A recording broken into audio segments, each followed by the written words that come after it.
Let's get ready to RPG! RPG! RPG! RPG! RPG! RPG! Hello, everyone. Welcome to the Night's Last Call. My name is Derek Melenda, welcoming you to our first official dual stream, where we are streaming to both YouTube and Twitch. And our goal is to become an affiliate on Twitch. So if you're watching this live or later, if you want to head over to twitch.tv/nightslastcall and give us a follow, I'd appreciate that. And if you're so inclined, maybe you can watch it on Twitch, or both if you want to. We're trying to get our affiliate status, and one of the things that we have to do is maintain a certain average number of viewers per stream, as well as a certain number of hours and days. Obviously, for us, that's not a big issue. We stream all the time, and we stream for a long time. So we'll get that hopefully wrapped up here pretty quick, and that'll allow us to accept your Twitch donations or your Twitch subscriptions. And, of course, a lot of people have Amazon Prime and have reached out to me and said, Derek, I'd love to give you my Amazon Prime sub, but you're not on Twitch. So that is why we're on Twitch, not because I want to get off of YouTube or anything like that.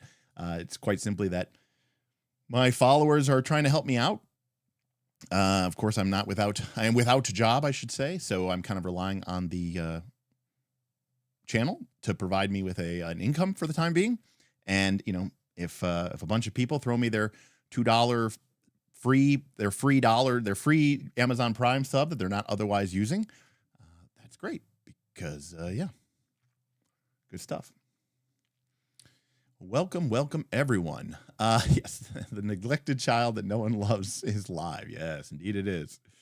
Well, that's all right. You know, Saharik, it was a lot of stuff happens on the Night's Last Call. You know, there's not time to do everything that you want to do. Sometimes you don't have time to do the contest because you've got Northern Reaches getting hyped up. By the way, Northern Reaches, huge success. We had 6 sessions in the very first day of Northern Reaches. We have over 100 players. We have something like 35 GMs.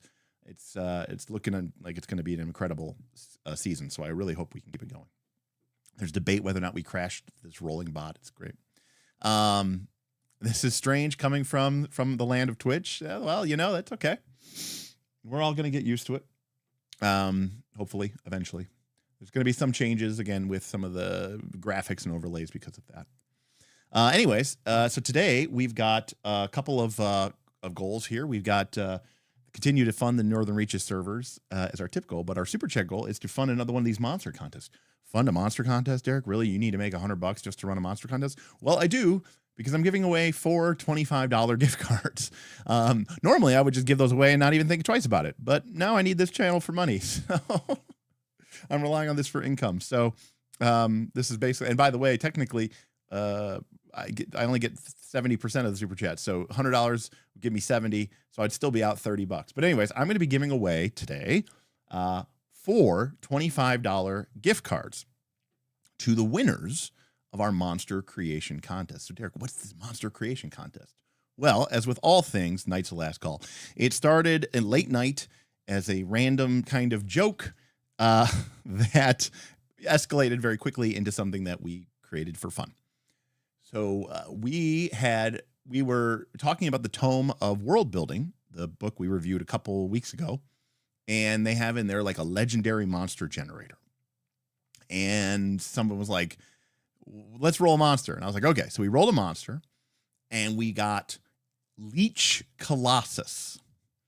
And we started talking about what a Leech Colossus might be like. And obviously the quick default is to think of a big, I don't know, like a gigantic leech, right? Something that sucks blood. But somebody else had a pretty cool idea, and they were like imagining like a magical statue that absorbs energy, you know, like a leech in theme, if not in reality. Colossus in like a of roads type way. And I thought that was really interesting. So I said, hey, we'll do a monster creation contest for the patrons. This is all done on our Patreon Discord. And I said, go ahead and submit. You can submit up to 4 times. We're going to do 4 different systems because I want to kind of, you know, our channel has a lot of different support for a lot of different games. Not all, even with 4 systems, I couldn't hit them all. And so I said, okay, we're going to do Pathfinder 2, of course. We're going to do Fabula Ultima. After all, it did just win our 2025 March Madness tournament, so it seems like we should give that a shout out. Plus, has a really cool way to make monsters. And then we threw some love to Dragonbane and the OSR, because we've been talking a lot about Shadow Dark, and of course Dragonbane is a beloved game of this channel. But also it's interesting to see how Fabula Ultima and Pathfinder 2 are, there's more complexity there. And there's a lot more room, if you will, to tell stories through the mechanics. And Dragonbane and OSR, you have a lot less space to showcase the monster and to make it feel unique. And so I thought, even though it would be less words overall, I think it's a unique challenge to try to, create an interesting monster that isn't just a bag of hit points in, say, an old school system. And by old school system, I mean Shadow Dark, BX, D&D, first edition AD&D, that whole thing, right? So to that end, we had a contest, and the contest had some rules. And here are the rules, or I should say, here are the ways that we are going to score the contest. So overall, it is 100 points. We're going to do each category. We're going to do Pathfinder 2, Fabula Ultima, OSR, and Dragonbane.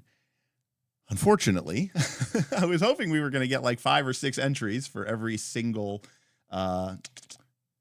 category. We did not. We got, let me see here. My mouse is acting all cattywampus. We got 6 for Pathfinder 2nd edition, 2 for Dragonbane, 2 for Fabula Ultima, one of which apparently is a gag submission. So reality, there's 1 for Fabula Ultima, and 3 for the OSR. So, we're going to actually have a contest in Pathfinder 2nd edition. And then for the other ones, we're going to look at a couple and we'll pick our favorite, I guess, or the one that submitted will win. So there you go. That's all you have to do. Be a member of the Knights of the Last Call. Be the only entry into a $25 gift, a $25 giveaway, and then your $5 a month Patreon is basically paid for half the year. So before we get started, big shout out to everybody who did enter. Even if I tear up your monster design, I appreciate you putting yourself out there, and that is what is so important. So it is a 100-point scale, and it is a 100-point scale, and you get 20 points for the concept and the theme. So this is really just about the, my brain is suddenly stopped. What am I talking about here? Oh, right, how we're scoring it. All right, so the first is the concept and the theme, and this is worth 20 points, one of the larger categories. This is how original, how evocative, how inspiring is the monster's core idea? Does it feel fresh? Does it feel innovative, imaginative, right? Is it a cool idea? Outside of any sort of mechanics, is the idea of the monster interesting? Second, system mechanics and balance.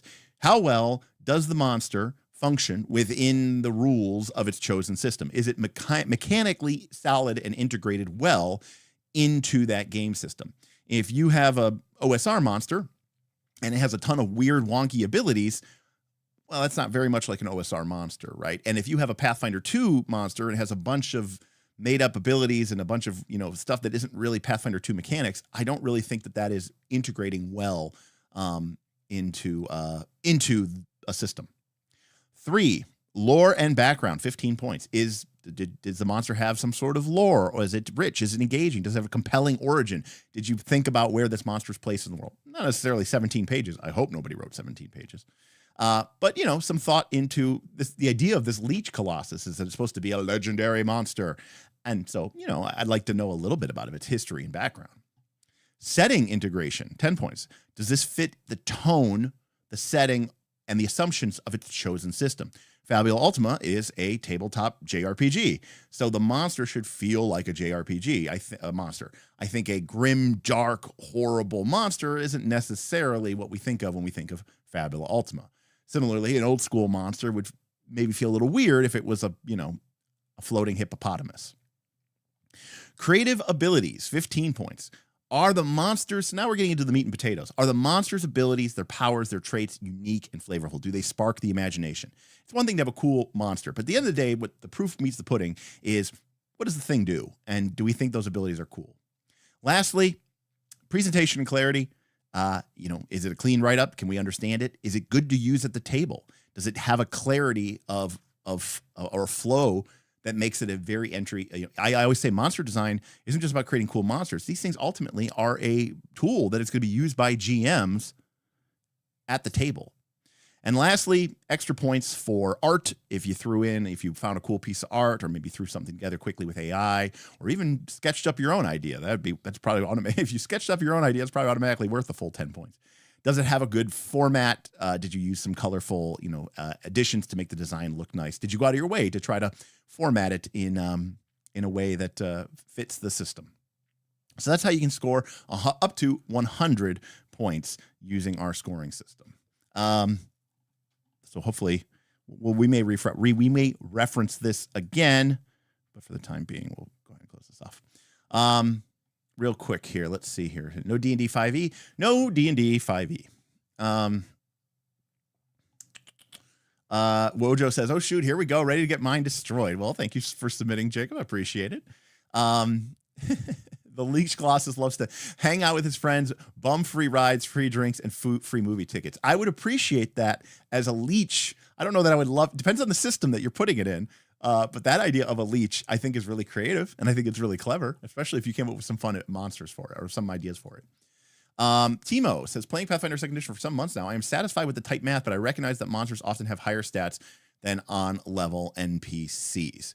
NPCs don't really exist, in my opinion, in Pathfinder 2, per se, because you don't really build NPCs like you build PCs, or at least you shouldn't be, to a certain extent.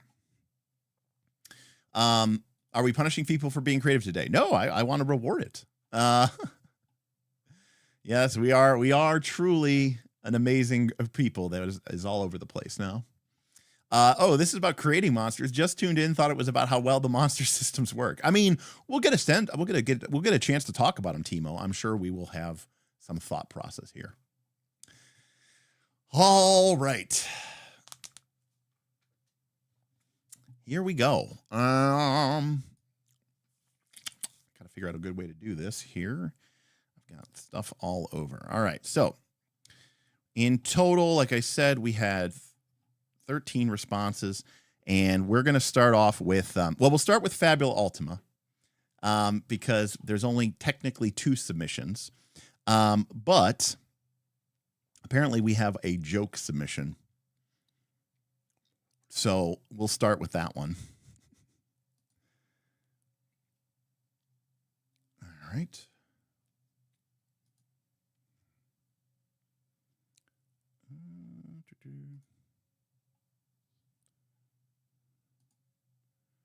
Okay, I guess not. Oh, I guess it's in Google Drive. All right, whatever. Doesn't matter. We may have to do some fiddling around to get this stuff to pop up. All right.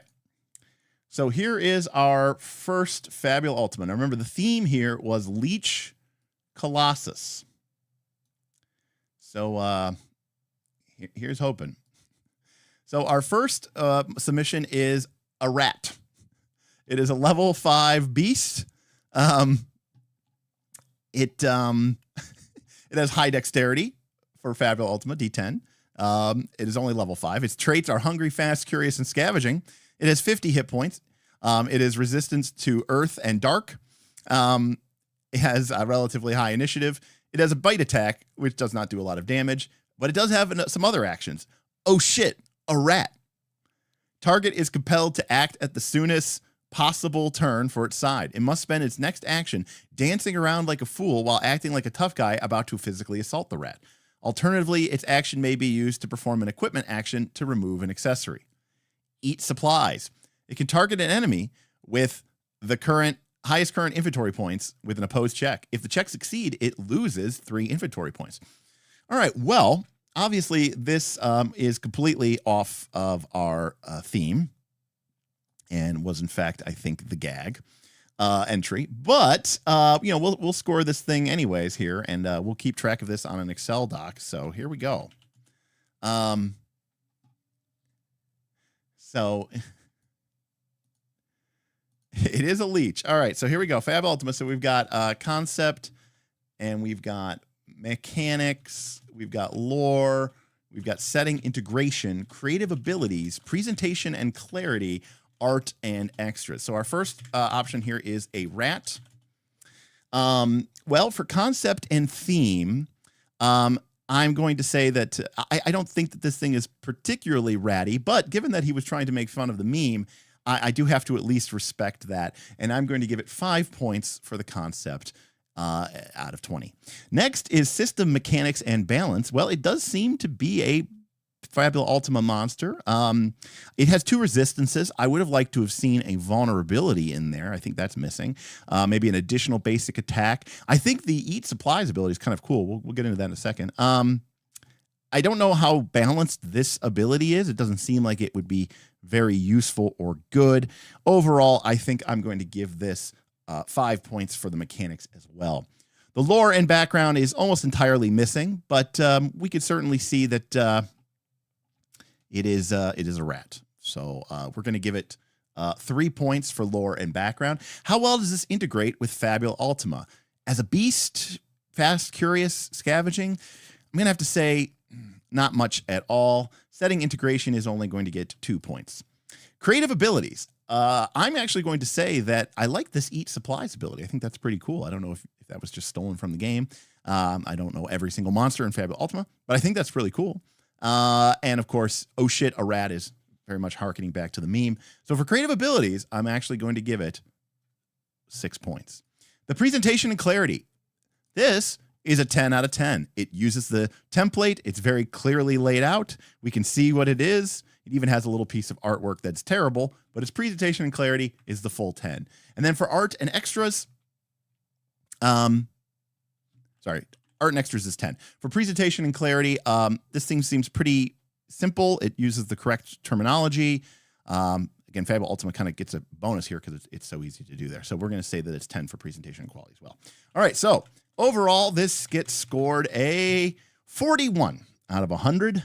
So we're not exactly off to the best start, but there we go. Thank you for your submission. All right, next. I wish people had put in which ones were for which.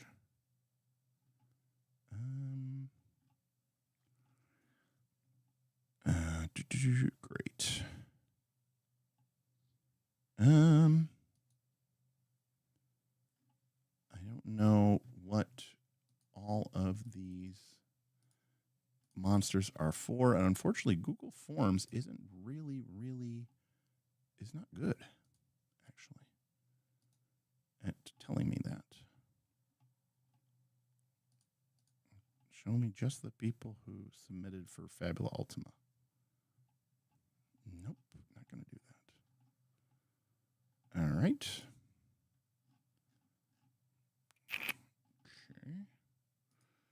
Okay.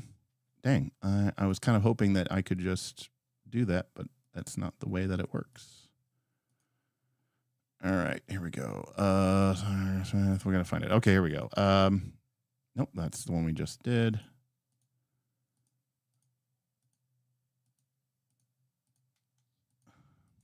Is it going to be the last one? No. Okay, the Queen Kill. Okay. So our other one is from the Queen Kill. All right, the Great Parasitic Fungus. Not now. Jesus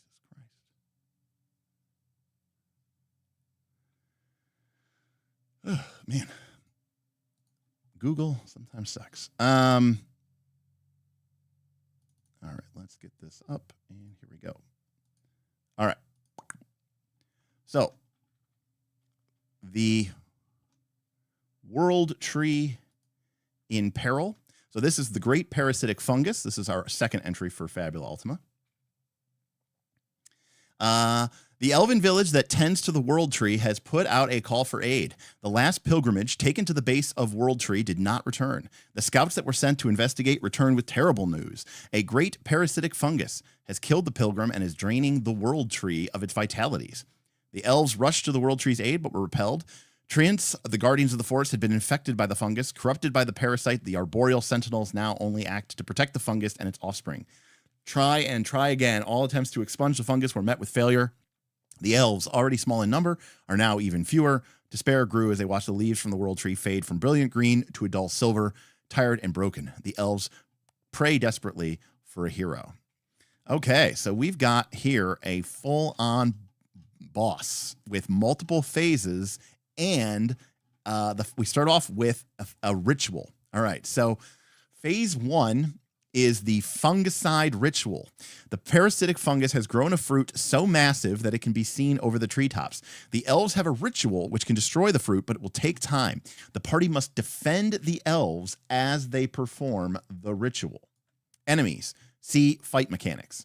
All right. The spore spawn move to disrupt the elven ritual the moment it begins. This fight is all about surviving while taking the least damage possible. Start a clock with 4 segments that is visible to the players and indicates the completion of the ritual. When the ritual ends, combat is over, and all nearby spore spawn are reduced to 0 hit points. Start the fight with 3 spore spawn on the enemy side. At the end of every round, add an additional spore spawn up to a maximum of 5. And we've got spore spawns right here. These are level 40 plant creatures. These are the if not even the world tree could resist the parasite, what hope could the treants have? Adorned with dull silver leaves and drained of moisture, the spore spawn are no longer protectors, the sacrifices upon which the mycelia will feast. So these are corrupted treant plant creatures. Big might, big willpower, a lot of hit points. We can see they're vulnerable to light and fire. They're resistant to earth and dark, and they're immune to poison. They have a ranged attack that does a bunch of poison damage, and they gain a parasitic fungus. They also have a melee attack, which does a little bit more damage, physical, but does not give them the parasitic fungus. They have a couple different rules. So they got one spell, Siphon Vitality. This uses 10 of their MP. It hits up to 2 creatures instantaneously. It siphons the life essence from 2 random creatures affected with the parasitic fungus. Okay, so if you get hit with the parasitic fungus, now you can be siphoned. The targets take high roll plus 10 damage, poison, and the spore spawn recovers an amount of hit points equal to half the hit points lost. I don't know. Again, I'm not a master expert of Fabula Ultima, but I almost would rather this just be like they just recover 10 hit points. That way it's just quicker and easier. I'm just thinking about like from a playability standpoint. Other actions. Explosive spore dispersal. When a spawn is reduced to 0 hit point, each creature present on the scene takes 10 poison damage and gains a parasitic fungus. Nasty. Okay, so killing these things gives you all these funguses. Funguses, this parasitic fungus. If you're affected with it, you recover 5 less hit points for every parasite. So these things stack. Affected creatures also treat poison immunity as poison resistance. It can be removed using any effect that allows for status effect removal, such as a tonic.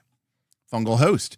The spore spawn always counts as being afflicted by parasitic fungus, but is immune to its effects. Not sure why that should matter, but... And stolen power. Empowered by energy stolen from the world tree, the spore spawn's accuracy is increased by +3, and the damage is increased by +5. This ability is deactivated after the elves complete their ritual. So it's unclear if that's baked into the basic attacks or not. I'm going to say that it's not, because maybe these monsters are used again. As a plant, they're immune to dazed, shaken, and enraged. Okay. So this is a pretty nasty thing, and we can see here it's all going to be about controlling these stacks of parasitic fungus. Having the fungus grow on you seems very flavorful and effective. But again, this is just the first phase. So empowered by the world tree's vitality, the spore spawn are more deadly during this fight due to stolen power. Okay, so this is not including. So in this fight, they are hitting with an additional 5 points of damage, and their attack roll is an additional +3 of accuracy. So they're doing +7 of accuracy here.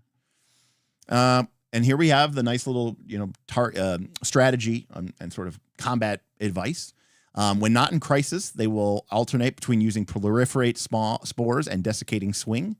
When using proliferate spores, they will prioritize targets with less parasitic fungus. Desiccating swing can be used against the last character. Will be used against the last character to damage a spore spawn. And when entering Crisis, they will start casting Siphon Vitality, draining hit points from both enemy and ally alike. So that is why it's important to note that it does that.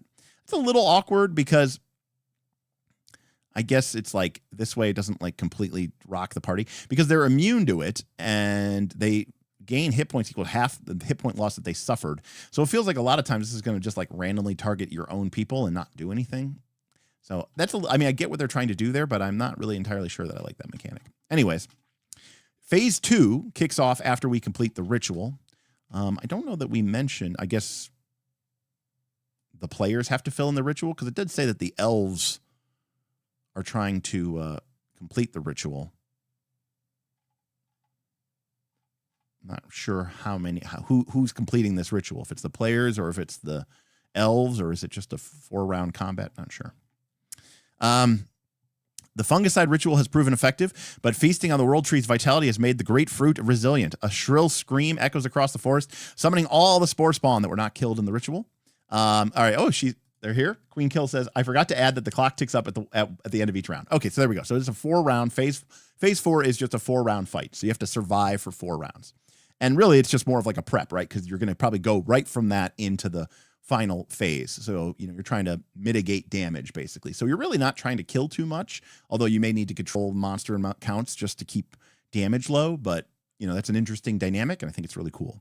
So we get Great Fruit and Spore Spawn, 4 Spore Spawn. So the Great Fruit cannot be reduced below 1 hit point except through its Parasitic Vigor ability. If the Great Fruit's hit points reach 300 or more, the fight ends in a player surrender. Okay, so we've got alternative win conditions here, including alternative lose conditions. So you cannot be reduced below 1 hit point except through its Parasitic Vigor ability, and if it somehow manages to get 300 or more hit points, the players lose. At the start of every round, mark a spore spawn to be sacrificed to their fertilize substrate ability.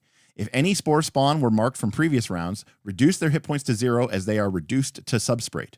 The Great Fruit will always attempt to act in the middle of the round using its Harvest Vitality ability. Spore spawn use the same tactics from the previous phases, blah, blah, blah, blah, blah. They will alternate, use their fungus, desiccating swing, and then once they go into crisis, aka half hit points, they'll start siphoning vitality. At the end of the round, check if there are any remaining spore spawn. If there are none remaining, the Great Fruit is reduced to 0 hit points and withers away. Okay, so you can't actually kill it. It cannot go below 1 hit point as long as spore spawn remain on the battlefield. And if no spore spawn remain at the end of the round, it dies. So again, you have to fight the fungus monsters. And this thing is really more of it's less of a creature and more of a thing. Now, you might need to attack it because it is going to be gaining 100 hit points a round when it eats one of the spore spawns. Now, if there's 4 spore spawn and it eats one every round, I guess you're automatically the fight will be over in 4 rounds, one way or the other, right? Because then there'll be no more spore spawn. So it's like a 4-round into a 4-round. But we got and by the way, it starts with 300 hit points. So you got to do some damage to this guy right away. Because if it's ever, 300 or more? Well, so if it's great hit points hits 300 more, it ends at the player's turn. Well, it starts at 300 hit points. I don't know. That might be a little bit of a minor technical glitch there. It has Harvest Vitality. So not only does it have a hysterical hyphae, which is awesome. Harvest Vitality, special, instantaneous. Steal the vitality of all creatures affected with parasitic fungus. Each target takes 10 plus high roll damage, poison damage, and the Great Fruit recovers an amount of hit points equal to half the hit points lost. Interesting. And then, again, at the start of the round, you pick a spore spawn to be reduced to substrate. If it has not been defeated by the end of the round, okay, so you can kill the spore spawn and prevent it from being consumed. So once that creature is targeted, you have to kind of figure out a way to sort of burn it down. It gets resistance to all damage types, but once it gets into crisis, aka it loses all its resistance, but cannot regain them. So at first, it's very hard to do damage to it, but then eventually it loses all of them, although it maintains, I guess, the immunity. And it is immune to Dazed, Shaken, and Enraged. Oh, we're not done. There's a third phase. The great fruit is gone, but the world tree cannot be restored until the parasite is ripped out by its mycelia. Descend through the hollow roots and rocky crags to the inner chamber of the world tree. There, gnawing on the world tree's heart, is the avatar of the parasitic fungus, Nidhogg, the silver leaf. Nidhogg tries to spread its spores far and wide. Nidhogg will always prioritize the creatures with the least parasitic fungus unless otherwise noted. On its first turn, it uses Fetid Winds. Then it uses Inoculate, Putrefaction, Grasping Mycelia, Reap Vitality, prioritizing the creature with the most parasitic fungus. It has no desire to escape and will use up all 6 of its Ultima points to re-roll its attacks or restore mana. Upon entering Crisis, it will start to gnaw upon the heart of the World Tree, using its remaining Ultima points to do so. Introduce a clock with 4 segments to represent the World Tree's remaining vitality. When it reaches 0 hit points, it loses all of its Ultima points. And here is the actual level 40 champion, 5, which meant it's a solo monster designed to fight 5 party members at once.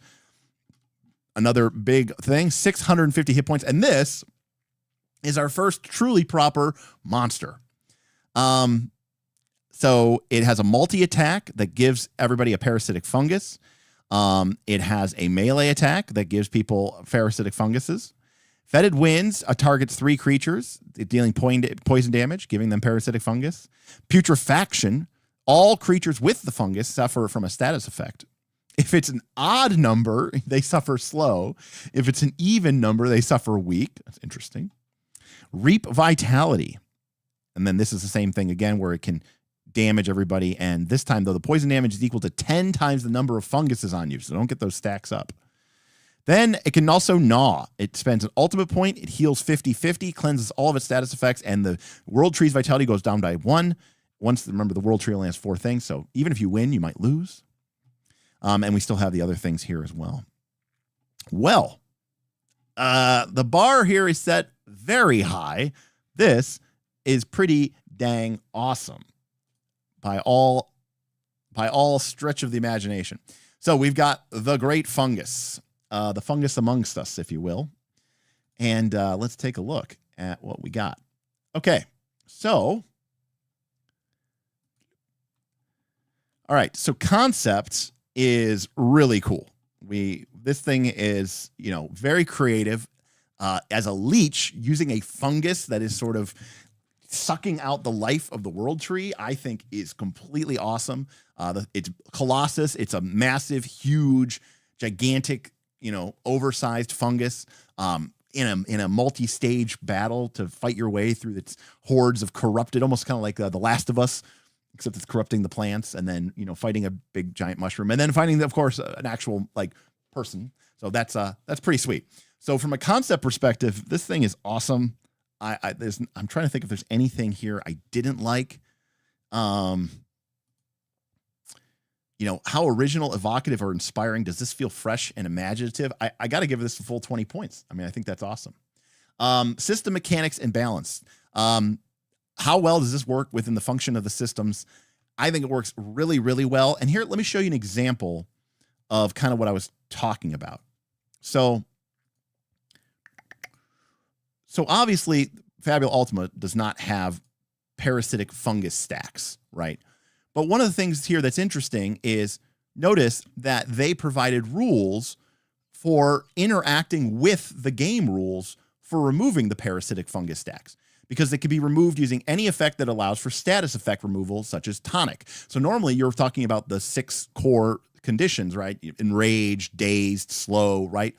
From Fabula Ultima. So what they've done here is hijack those existing, rather than creating something that is literally just bolted down, they've created a new mechanic, parasitic fungus stacks, but it is integrated into the existing game structure so that when your character can do something like, heal conditions, or you can use your IP to do a tonic to remove conditions, you can also use them to remove these parasitic funguses. And I think that's really, really, really a good sign of doing it right, because now the stuff that people took in order to kind of cleanse conditions works here, and this feels very much thematically like a condition. So,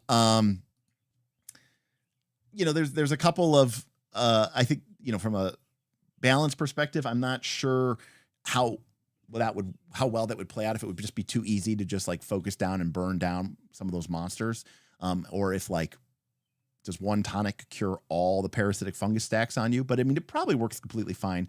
I don't know that I give it a 20, but I'm going to give it an 18. Very, very high.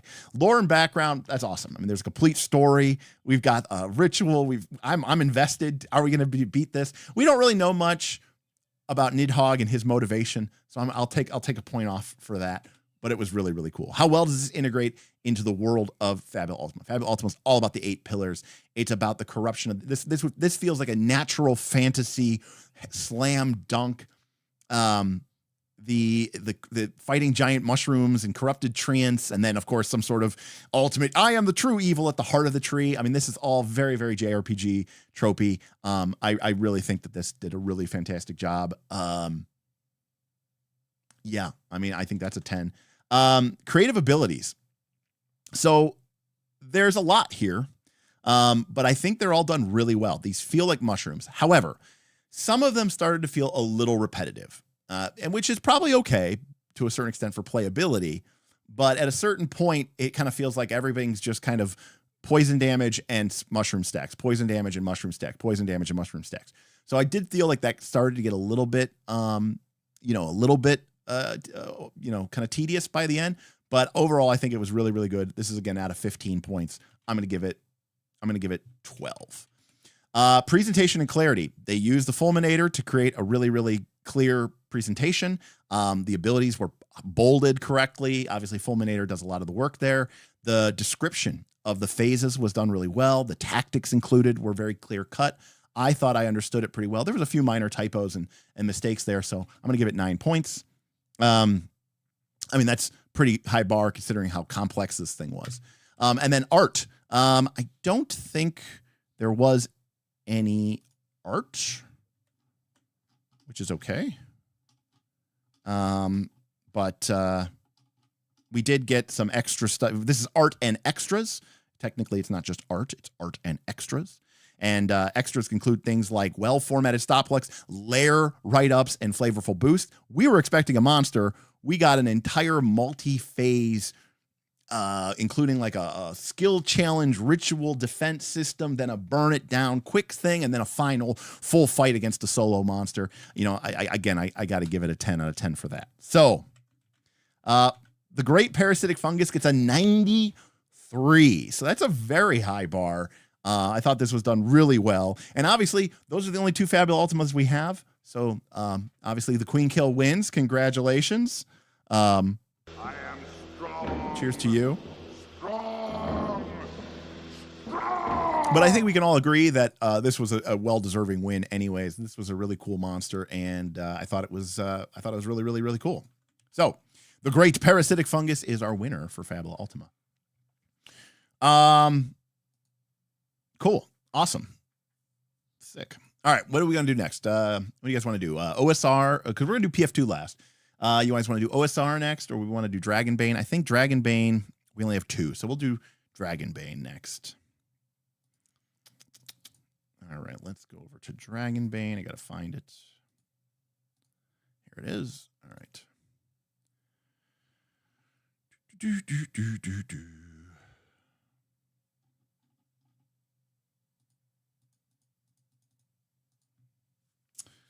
All right. Our first Dragonbane entry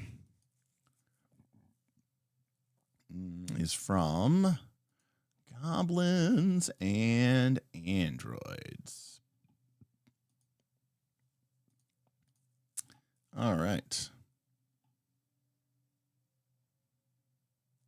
All right.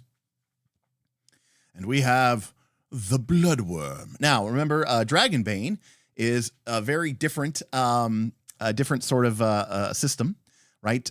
Monsters typically are much more simplistic, and then they use a table, a random D6 monster deck. Monsters don't usually attack. Instead, you roll on a table, and that will randomly determine what attack that monster is doing this turn. So that is going to bring up the Bloodworm. All right. The Bloodworm. If it once had a name, the leeches sucked it out, said T. Sneezewort, halfling scholar. Now remember, of course, this is Dragonbane. We're talking about mirth and mayhem here. As a quick reminder, if you're not already, remember to check us out and sign up, twitch.tv/Knights of Last Call. If you could give us a view and watch over there, I'd really appreciate it. We're trying to get our affiliate status over there as well. All right, so remember the theme here is Leech Colossus, and right off the bat, we've got some nice Leech Colossusing. So, and very Dragonbane-y. It's got a nice kind of pencil art style to it, so it looks very Dragonbane-esque. All right, the Bloodworm was once a mountain giant that fought to protect the crags from demonic influence. As a last effort, they tried to summon a Lindworm, but the ritual failed. Instead, they summoned a demonic entity called the Leech Colossus. It turned the mountain giant into a walking lump of rotting flesh, crawling with blood-sucking leeches. The Bloodworm have during the centuries gone and transformed the crags into a horrifying labyrinth filled with creepy crawlies and treasure. That was a sub-theme, by the way, was the stronghold, the labyrinth, or the crags of the Leech Colossus. So, myths and legends. Somewhere in the crags, there are runestone with the Bloodworm's true name. There are old trolls around that know more about this failed ritual. And Bloodworm's old war club had magical abilities. So these are, another Dragonbane thing where the monsters are used as sort of environmental storytelling, which I think is really, really cool because you want players to be proactive. You want players to be seeking this thing out, either or figuring out ways to fight it or deal with it or, come up with other ways. Great art, cool design. All right. The Bloodworm. It didn't chase me. It didn't have to. It just followed like a bad fart after a spicy dinner. Apparently T season where it has dealt with the Bloodworm before. All right. Stat block, Ferocity 2. Dragonbane speak means it gets to go twice per turn. In Dragonbane, you don't really get multiple actions. You just get to go once a turn. Ferocity lets your usually big, scary monsters go more than once per turn. So this thing goes twice per turn. Its size is huge. It has a movement of 10 squares, so pretty fast, all things considered. I guess it has a big... As armor 2, not super high, so it... doesn't really have, and again, this is not because there's a balance, but because it's just a big lump of flesh. Like, why would it have a high armor? It has 85 hit points, a good chunk. Half blind, it has poor eyesight and cannot evade attacks.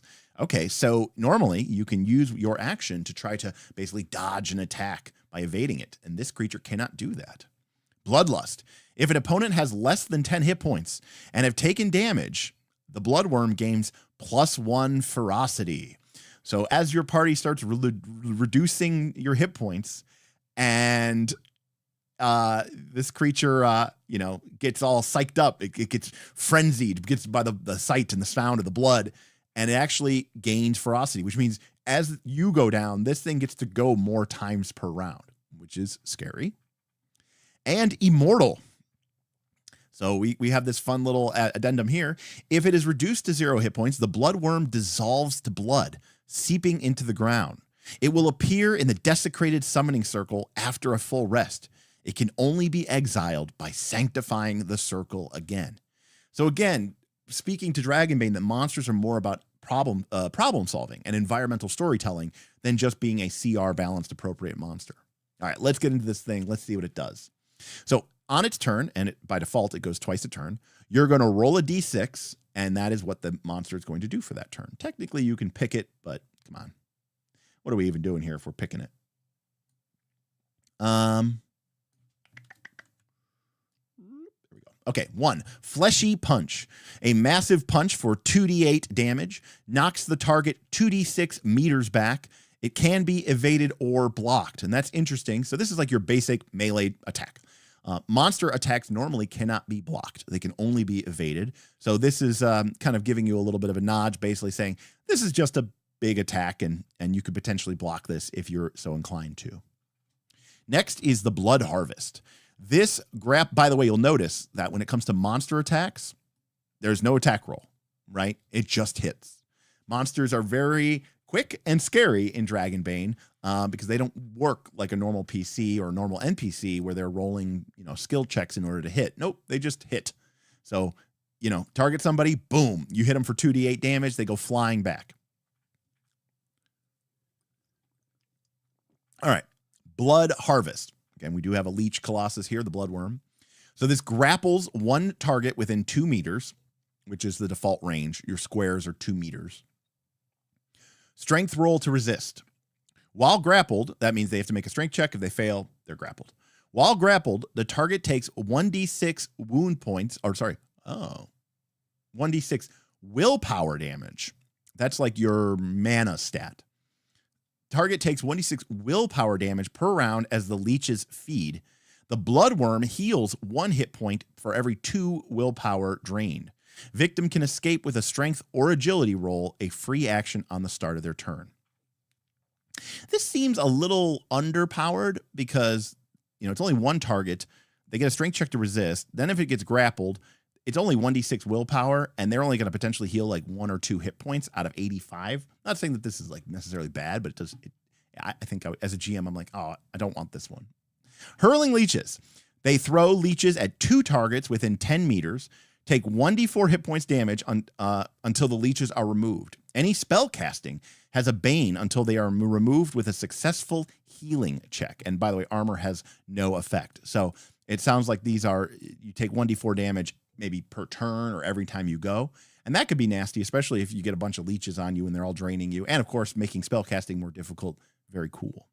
I might say that maybe any int or like maybe any int-based check has a Bane. That way it's harder to heal people, right? Because you're distracted, right? So maybe int and dex or something like that. I don't know. I could see that being not, instead of just spell casting, maybe focus on an int-based, and spell casting is int-based. So that'd be kind of cool. Blood vomit. A flood of acidic blood vomited on all targets in a 6-meter cone. Everyone in the cone takes 1d8 hit points of damage, can be evaded. I don't know if Dragonbane does this, but I would love for this to inflict a condition, scared or disheartened or something like that. Because if you get hit with the blood vomit, that's got to be pretty horrifying. Maybe this is even like a fear attack. Oh, here we have a fear attack. Okay. Horrifying voices. The Leech Colossus spits vile words from beyond through the bloodworm. Everyone within 10 meters must roll a fear attack with a Bane. And then I guess the 6th one didn't make it. Okay. So the bloodworm is pretty cool. I think we can score this. Let me bring that up.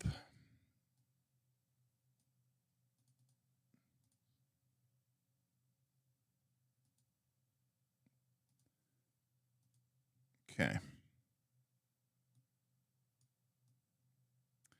So we've got the bloodworm. So this is Dragonbane. So we've got the bloodworm. As a reminder, we've got concept art.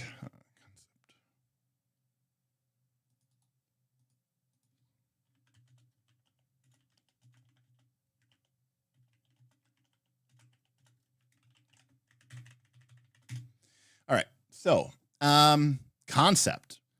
What do you people think about this concept? I think it's really cool. I mean, this is pretty spot on the nose. It's a Leech Colossus. It's kind of what we would expect to see with this. I think it's really neat that it's done that way. It's about as basic of an idea as you could get with the Leech Colossus, though, which again isn't necessarily a bad thing. I'm just saying it's not like knock me out of my socks. Wow, that's a very clever use of the concept. So I think from a concept perspective, I'm going to give this 16 points.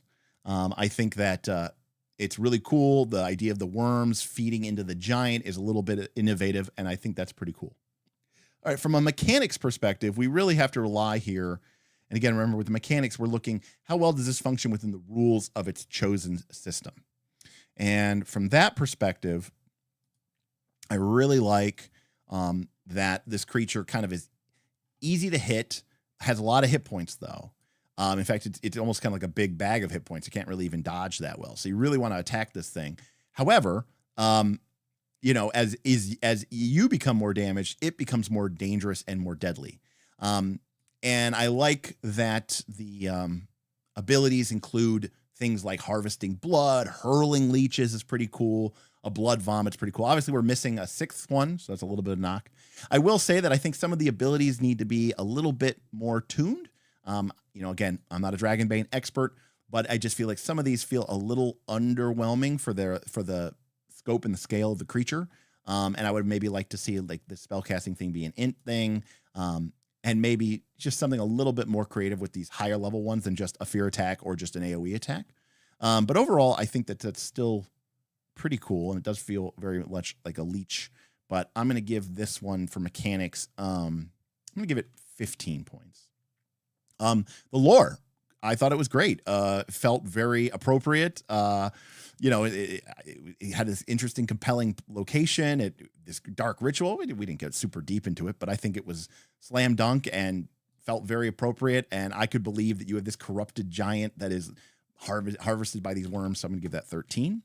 From a setting integration standpoint, how well does this match fit the tone of Dragonbane? I think it feels very Dragonbane-y, and I would totally give this a 10 out of 10.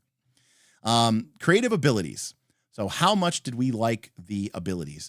Are they powerful? Are the monster's powers traits unique and flavorful? Do they spark the imagination? Again, I really liked, I know I got my Excel here. I really liked the idea of the blood harvest and the hurling leeches. I thought these were very clever. Obviously, we're missing one. I'm less as impressed with like the blood vomit and the horrifying voices. I get it. A lot of these monsters just get a fear attack and an AoE attack, but I just don't think they're like particularly creative. And obviously the fleshy punch isn't super creative either. I like the bloodlust ability.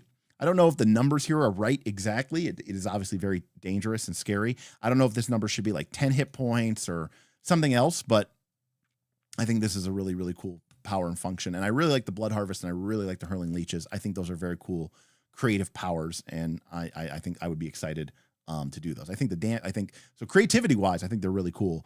Like how well are they work in the system? I don't know, from that perspective. So I'm going to give that I think I'm going to give it I would give it like a 13 for those powers, but I'm going to give it a penalty because I feel like some of the abilities would just feel a little bit underwhelming. So we're going to go with 11. Presentation is right up clean, easy to understand, and ready for use at the table. 10 out of 10. And then art and extras. Do we have original art or AI art? Is it well formatted? Are there any quotes or flavor boosts? Absolutely. 10 out of 10. Great job. So we're ending up with an 85 for the Bloodworm, which I think is pretty cool. All right. So that's our Bloodworm. All right. What is next? Oh, we got one more Dragonbane. Let's see who else did a Dragonbane one. All right. The big baddie. Okay, this looks like it is looks like this is a Google Doc.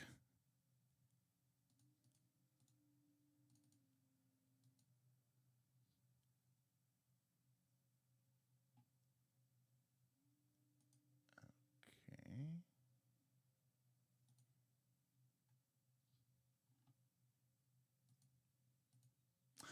Oh. Wait a second. Nope. That is not a submission. It was a test submission. Actually not a submission. So never mind. That is actually not a submission at all.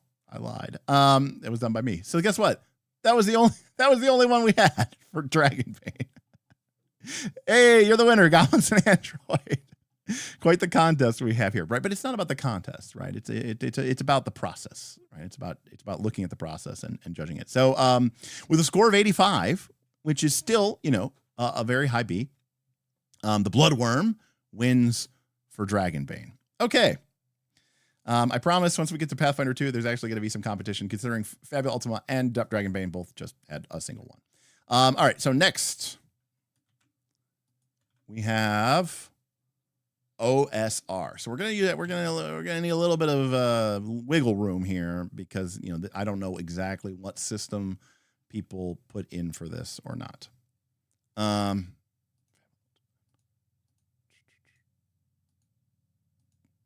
right. So our first one is going to be from DM Rawlings. Okay, looks like this is for D&D Basic. We are Sketchosaurus. If you go to the beginning of the stream, we are doing my patrons submitted monsters as part of a contest. There was a prompt, which was the Leech Colossus, and the goal was to create a monster using either Fabula Ultima or old school D&D or D&D likes, Pathfinder 2nd Edition, Dragonbane, and we're scoring them on the criteria that I outlined in the contest, which is as follows. You get 20 points for concept and theme, 20 points for system mechanics and balance, 15 points for lore and background, 10 points for being integrated in your setting and system, 15 points for cool creative abilities, 10 points for presentation and clarity and use at the table, and 10 points miscellaneous for art and anything extra that you threw in. All right, so we got our DM Rawlings Leech Colossus.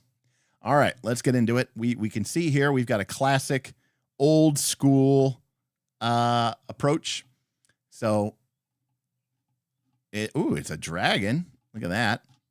Look at, I don't know if you did this on purpose, DM Rawlings. This is really, really cool. It like even says here at the bottom, B37, like it's from the 37th page of Basic.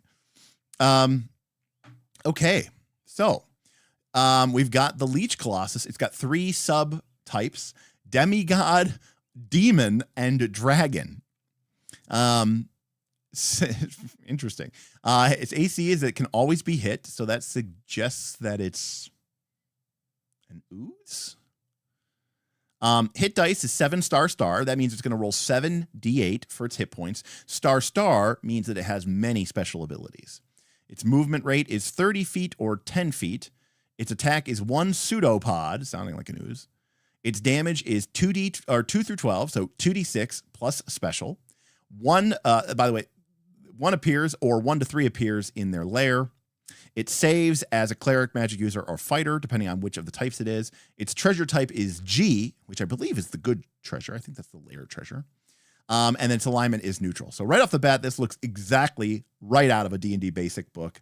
Especially a more modern D&D basic book, but this is obviously a little bit more complicated than you would see probably in 1981, but it's very much on point. All right. This parasitic ooze crawls onto the carcass of a powerful being and mindlessly gorges itself off of that divine or arcane power for decades. The creature exists only to feed and can only be harmed by magic or magical weapons. They are not affected by sleep and charm spells. A Leech Colossus will jealously guard its host, lashing out with its pseudopod, inflicting 2d6 points of damage and enveloping the victim when it successfully hits. Rather than attack with its pseudopod, it may instead use its psychic lure. So this is what it's been feeding on. Feeding from the essence of the demigod grants the creature power over divine energy. Whenever an enemy casts a cleric spell, the Leech Colossus will heal 1d6.1 hit points. Demon. Devouring the body of a demon allows the creature to repel good characters, as if under the auspice of the protection from good spell. Consuming the magics of a dragon permits the Leech Colossus to use its psychic lure as a line-shaped attack. See page B34. A Leech Colossus seldom takes interest in living beings, although it covets the potent arcane magics of artifacts and other objects of excess arcane potential. It prefers to hide rather than engage and will only attack if its dead host is disturbed. Once a year, this is very, very Gygaxian naturalism, right? We're telling us, how does this thing breed? What does it eat? Once a year, the creature emits airborne spores that are benignly carried by animals until they can find a power source from which to germinate and eventually become a full Leech Colossus. Psychic lure. Any creature that attempts to harm the Leech Colossus must save versus spells or be charmed by it. Charmed creatures do not attack and will instead move towards it, resisting attempts to stop them and allowing themselves to become enveloped if possible. The gelatinous flesh of the Leech Colossus is viscous and exudes a sticky substance that slowly dissolves any creature that comes in contact with it. They suffer 2d6 points of damage at the start of their turns. They may attempt to free themselves using the rules to open a stuck door. See page B21. Hold on a sec. We'll put you on the spot.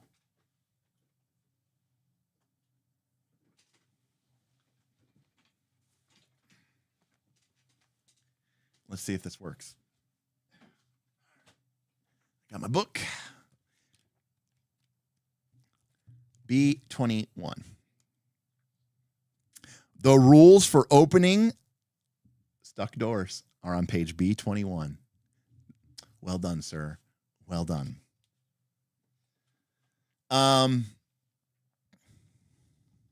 And then this is the Leech Colossus. I'm assuming this is the remains of the dragon, and of course the Colossus, the Leech Colossus ooze is jiggling within it. This is pretty good. Now remember, different criteria, you know, from game to game to game. You can easily see that this is a much more simpler creature profile than we saw from other things there. So very cool. Let's figure out what we want to score it. So from the concept perspective, well, so we went a little bit more of an exciting direction here, right? It's a leech off of colossal creatures, right? Demigods, demons, dragons. And in this case, it literally just feeds off of their dead body. I was not expecting necessarily an ooze, which I think is pretty cool. It's very old school in its approach. We'll get to that when we get to setting integration. Overall, I think the concept is really, really, really cool and really, really strong. I'm trying to think. There's something about it that the only thing about it is, you know, in terms of its core concept and idea is it's interesting. It's weird to think about, like, why are the party members going to, you know, engage with it? Like, how useful of a monster is this from like a gaming perspective? Because it just wants to be left alone, and then it lashes out, and you can kind of leave it alone, and then it kind of charms you. But it's like charming you in. I don't know. Yeah, I guess I kind of like it. I'm going to give it a concept of 15. From a mechanics perspective, I love it. It's got the psychic lure, which makes it feel different than a normal ooze. It's got some variations of its abilities, which are very old school in their approach, very BX appropriate, depending if it's dragon, or the fact that the dragon can do the psychic lure in a line is really cool. It absorbs the people as well. Only thing I will say is, like, I would have liked to see something where it can, like, because it talks about feeding on magic, and you know, like, it would have been cool to, like, I don't know, maybe like when they get absorbed or something like that, it can consume, instead of maybe consuming people, it consumes their magic items. So it's kind of like a rust monster mind flayer gelatinous cube combination. Either way, I like the mechanics. I just think that, and again, it's old school. You don't want too much, otherwise it just becomes, you know, overbearing. Overall, I think this feels like very much like an old school creature. You nailed the references. This is very, very cool. I'm going to give this 18. From the lore, it's great. It's got the little details of, like, its reproductive thing and all this other stuff, how it came to be, how it spreads. Like, from a lore perspective, 15 out of 15. You did a great job. And this is exactly what I would expect to see out of an OSR monster profile. This isn't like an AD&D second edition monster profile. This is an OSR basic profile. This is very good. Setting integration, 10 out of 10. Again, this felt like a basic monster. Like a BX D&D monster. It had the right amount of kind of grit and weirdness, and that's kind of like what you want. BX isn't grimdark.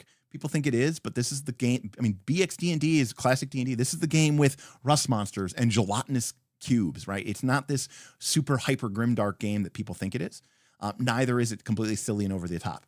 Something like an ooze that feasts on the, you know, a dead dragon. That's very OSR-ish. I love it. So creative powers.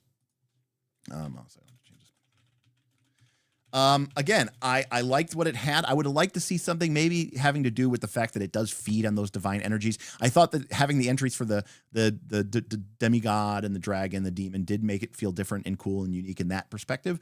But I don't know. I just think, you know, maybe there's something more we could have done with, you know, just sucking them in and draining hit points. Cause it's like, well, that's kind of what other oozes do. And maybe there's some other way that we could, like, have it feed on your spell slots or feed on your magic items or something like that. Maybe it doesn't even destroy the item. It just literally drains the magic away, like +3 weapons become +2 weapons, become +1 weapons or something like that. But then again, that's just the way I might have gone with it. And then it's like quite literally leeching the power out from them. So I liked the powers and abilities, but yeah, overall, I think they were pretty good. So I'm going to give that a 12. Presentation is, you know, is this right up clean, easy to use, and ready to use at the table? I mean, just exactly what you would want out of a BX monster. you know, from that perspective, it's got the nice layout, perfect font, the black bold, you know, of course, being a BX monster, it's kind of, you know, pages of text. We don't get like cool color banding like in Fabula Ultima, but hey, we're working with our source material here.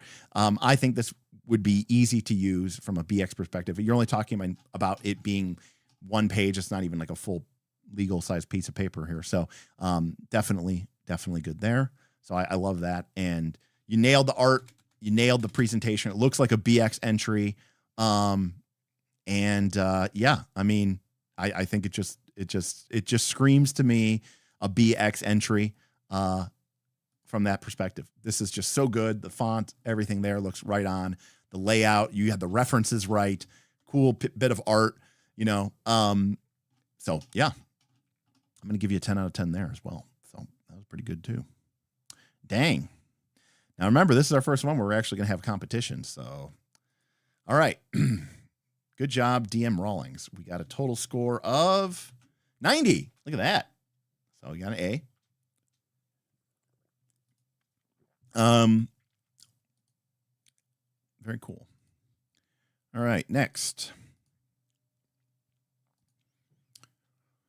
All right. Again, I apologize. This part isn't faster. I just thought I'd be able to find these easier. All right, next is Pathfinder PhDs. And this is also for old school. Not a ton of competition. You completely missed the rubric. All right. Well, that's okay. So this is the Leech Colossus. And this is the Scion of the Shellfather. Ah, I see. Well, that's all right. We'll score it anyways. You know, I mean, that's what we're here to do. No harm on that. So here we go. Let's get it downloaded.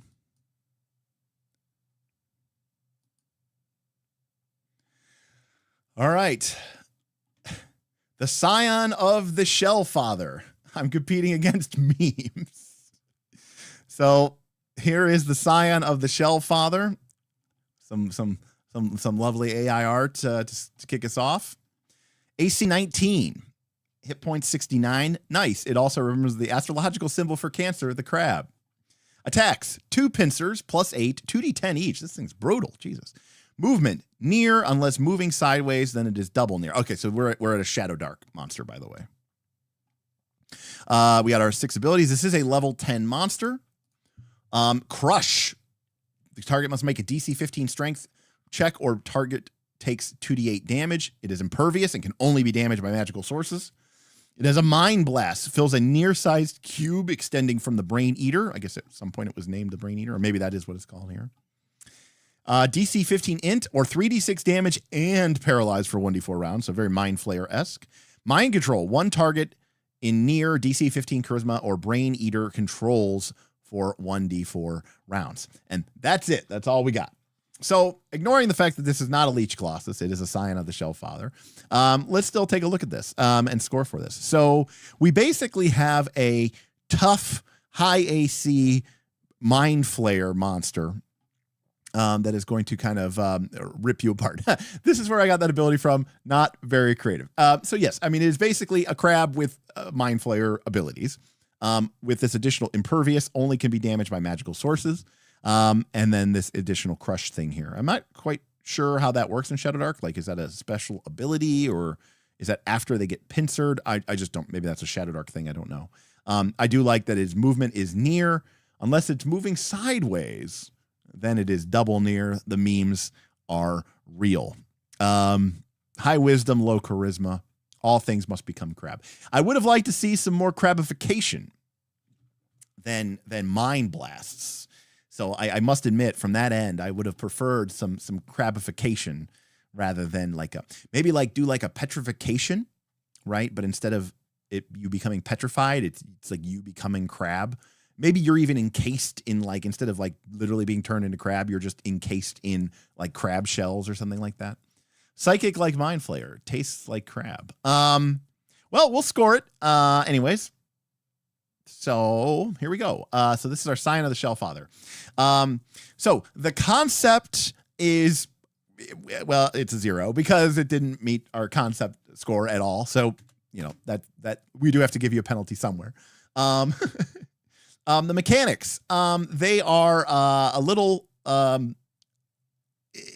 know, again, it's a big crab with a mind flayer thing. I don't know that feels, I mean, we know that the Shelf Father was psychic, but it was, or had this like psychic power, but it was more about, you know, telepathy. I mean, fundamentally, it's a big crab with mind blast. You know, it's interesting. It's not like, I mean, it's definitely an old school monster, but I'm just going to give it a 10. I mean, the lore is very clearly integrated with the creature's monsters. We don't know anything about this creature. Hey, again, I'm not knocking anybody. You submitted it. It's totally fine. I do like that the hit points are 69. We don't know much about this thing. We do know that it is a sign of the Shell Father. It's not entirely clear how it is how it serves the Shell Father. So for the lore, we're going to go ahead and give it a 5. For setting integration, like, does this fit in a Shadow Dark campaign? I mean, of course it does. It's the Shell Father. I mean, of course the Shell Father belongs. Powers and abilities. This I think only a 5 point is registered here. I do like that it moves double. That's more of a meme. But it's not entirely. I mean, obviously we got the pincers, so it's a crab. But you know, just taking the mind flayer abilities and sticking them on isn't necessarily the most like super creative thing of all time. The presentation, it is readable, but obviously it's nowhere near, you know, the full you know, Shadow Dark official layout. You know, it does have it looks like the font is right, and it does have like the kind of written out here. So I think that's really, really good. So I'm gonna say the presentation is a 7, and then for the art and extras, it's not just art and extras, 10 points because I mean it's the Shell Father, so we got to give you some credit there. Well, it's a 47, not great, but you know, considering that you got nothing for the concept because it wasn't you missed the assignment there. All total, still pretty cool. Thank you for submitting that, Pathfinder PhD. But it beat the rat. That's right. The rat got 41. Actually, you know what? I don't know how I didn't give the rat a 0 for concept either. There we go. Okay. So the rat got a 36. Okay. So, all right. Next, we have one more OSR one.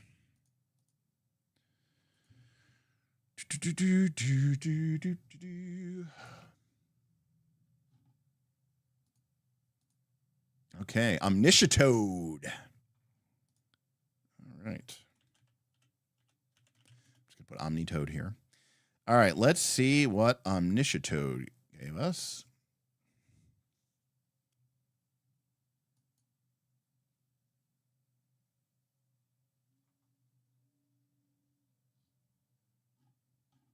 Oh shit.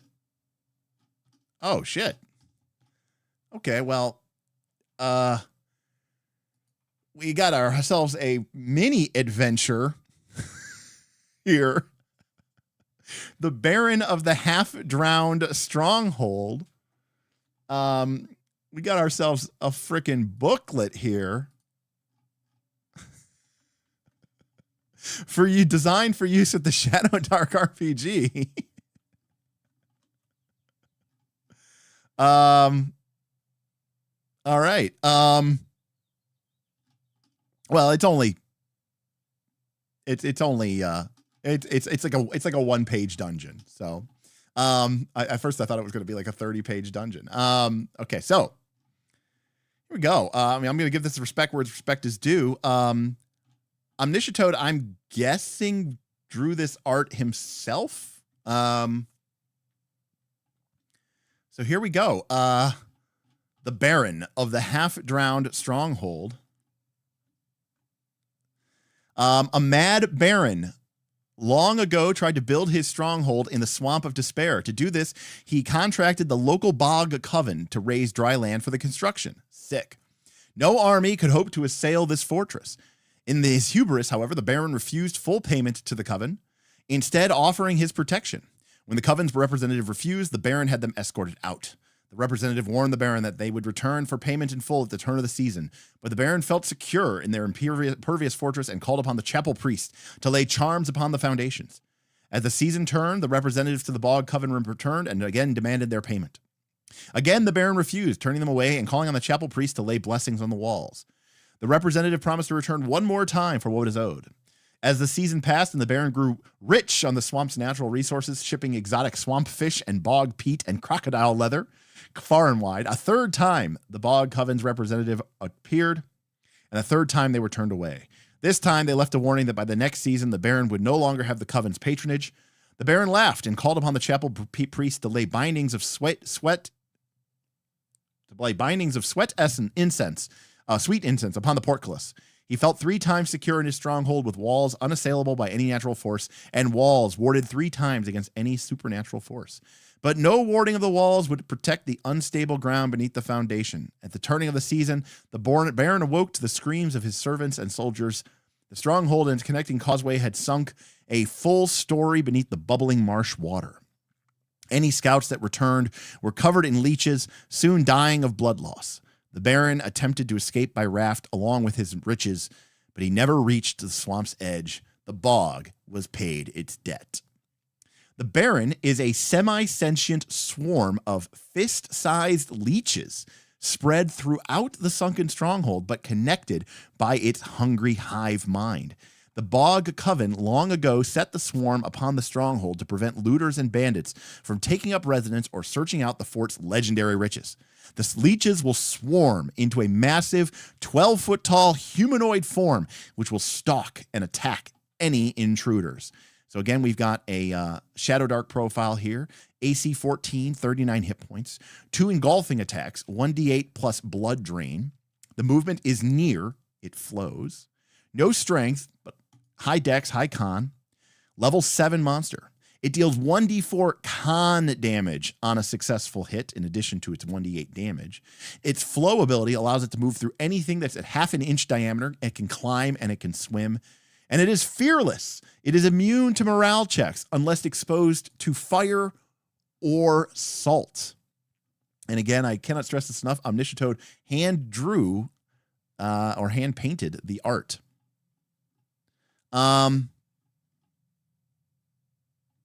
Here is the half-drowned stronghold.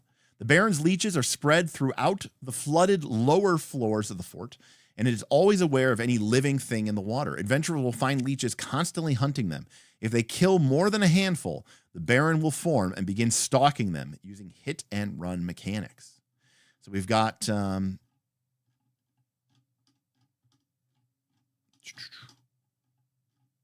We've got the last post, the desiccated remains of a dead guardsman, the leathery skin showing dozens of small legions. His chainmail is well oiled and repaired.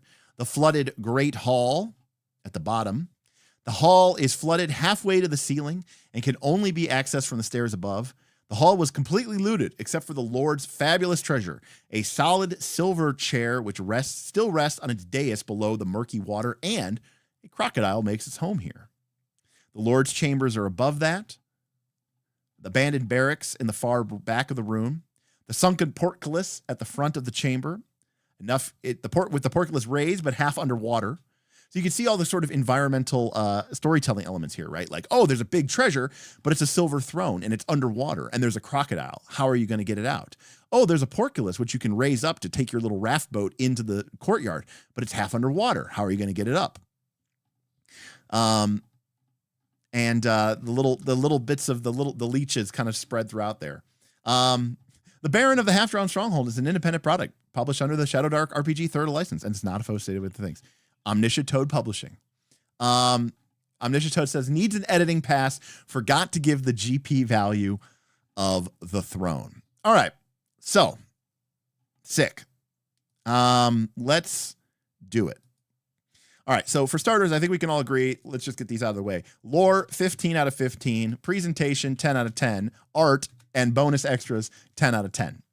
All right, so the concept of the cursed Baron being ripped apart and cursed into becoming leeches that inhabits and haunts his former form is really cool. I also like the idea that it's not just a straight up fight, but instead, oh goodness, what did I just do?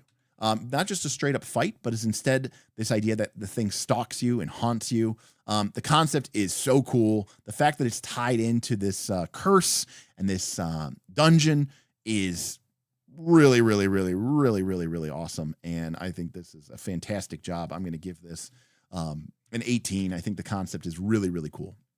Mechanics. They're very simple. It's a big creature that can drain blood. I think that's fine thematically. The real proof is in the exploration in the passage. But as a monster, you know, the actual mechanics of the ability aren't, you know, and the mechanics of the creature are fairly simple and nothing like super, super extravagant. Yeah, so that's really, really cool. Setting integration. If I could give this more than 10 points, I would. Because I think Cybersmith points out it right here. I love that you're encouraged to avoid it. There's no reward in fighting it in and of itself. It's very OSR. Right, you want to get in. This thing is not a monster to be fought. It's a monster to be avoided. It's going to stalk you. It's going to haunt you. If you kill the leeches, you'll summon it. It's going to drain your constitution away. It's going to try to make the rest of the swamp kill you. Meanwhile, you're there to get its gold and its treasure. So I think that's really, really awesome. For its powers and abilities, you know, I mean, it's pretty simple from that perspective. I mean, even for a Shadow Dark monster, I think this is pretty simple. There are bags of salt. Yeah, so if we look here, by the way, we do have a bag of thing here. The Lord's Chamber, the old Baron's bed chamber, long rotted. Salt is crusted across every entryway, and a large bag of it is in the corner. So I mean, this is like a puzzle. It's an integrated thing. It's more than just a monster. And so from that perspective, when I rate the mechanics, I don't want to just rate the monster mechanics, which to be fair are pretty, you know, medium. I mean, I would probably say that they're like an 8 out of 15. But the fact that you've integrated the mechanics to avoid it into the existing nature, and maybe you could use that, really, really sort of elevates it. And I'm going to take that up to a 13. So that gives you, Omnisciatoad, a 93. So by 3 points, Omnisciatoad takes it down. Omnisciatoad, that is awesome. I'm in fact, you know, now I don't feel bad, but like I'm going to give you actually a bonus 5 points for doing your own art. That is hot fire. So, you know, I don't want to cheat and then, you know, have you win on a technicality, but since you won fair and square, I'm going to give you a +5 because that was pretty sick that you did your own art and literally made a little mini adventure for your monster. I think that's awesome. That's incredible. Well done, Omnisciatoad. Well deserved. All right. Good showing, DM Rawlings, and you know, Pathfinder PhD. I really appreciate that you threw the Shellfather in there as well. We got to make the Shellfather happen either in Northern Reaches or in Shadow Deep. Okay, well it's 8:30. I'm gonna sip a little thing here. So we're gonna do Pathfinder 2 last, just because we have the most entries for that. So, so as a reminder, where we stand right now, we've got we had 2 entries for Fabula Ultima. One was a joke of a rat. And the other was a full-on, basically a full-on boss monster with multiple phases and subcomponents. In fact, that score basically as well as Omnisciatoad's raw score. So we had 2 really, really, not just a monster, but like a whole integrated thing. Omnisciatoad really, really setting. Again, if art was worth more than 10 points, Omnisciatoad would have probably had more than 100. Dragonbane, we only had 1 entry, but it was pretty cool, and we really liked it. We still scored it an 85. We had 3 entries for old school. 2 of them were Shadow Dark. 1 of them was BX D&D. And while Pathfinder PhD missed the assignment a little bit on that, it needs to be a leech. Nonetheless, we still got some pretty cool ideas and mechanics out of everybody. All right, I'm gonna drink a little bit of soda here.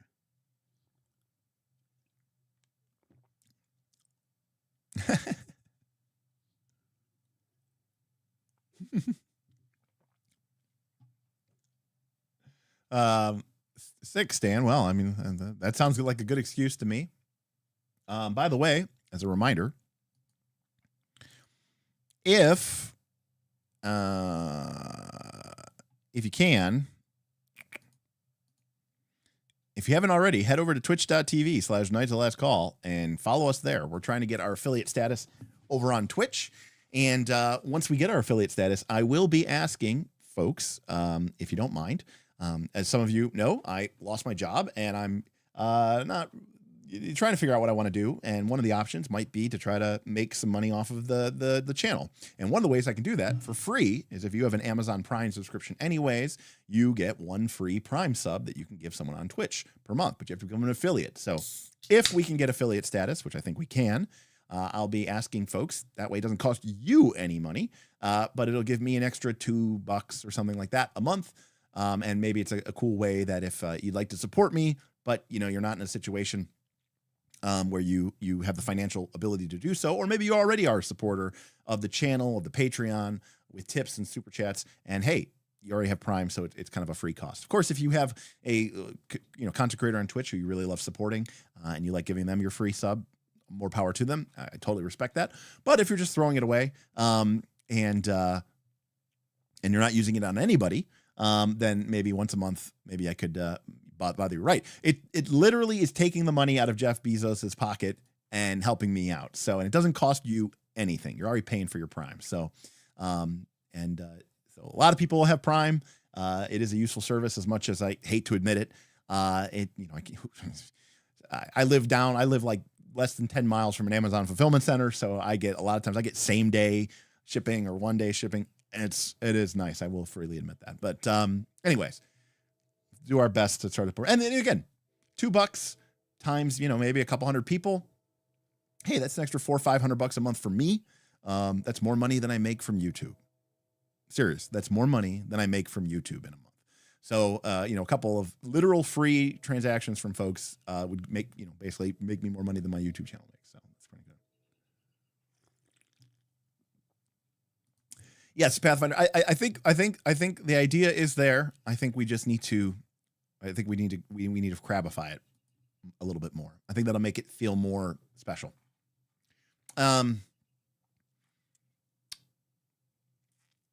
Okay. Pathfinder 2. Let's get started. What do we got? We got a couple entries. Double check here. Again, just blown away actually by everybody's submissions. This is great. All right. OSR. All right, Pathfinder 2. So first we are going to do Orcus Sons. This is the Leech Colossus.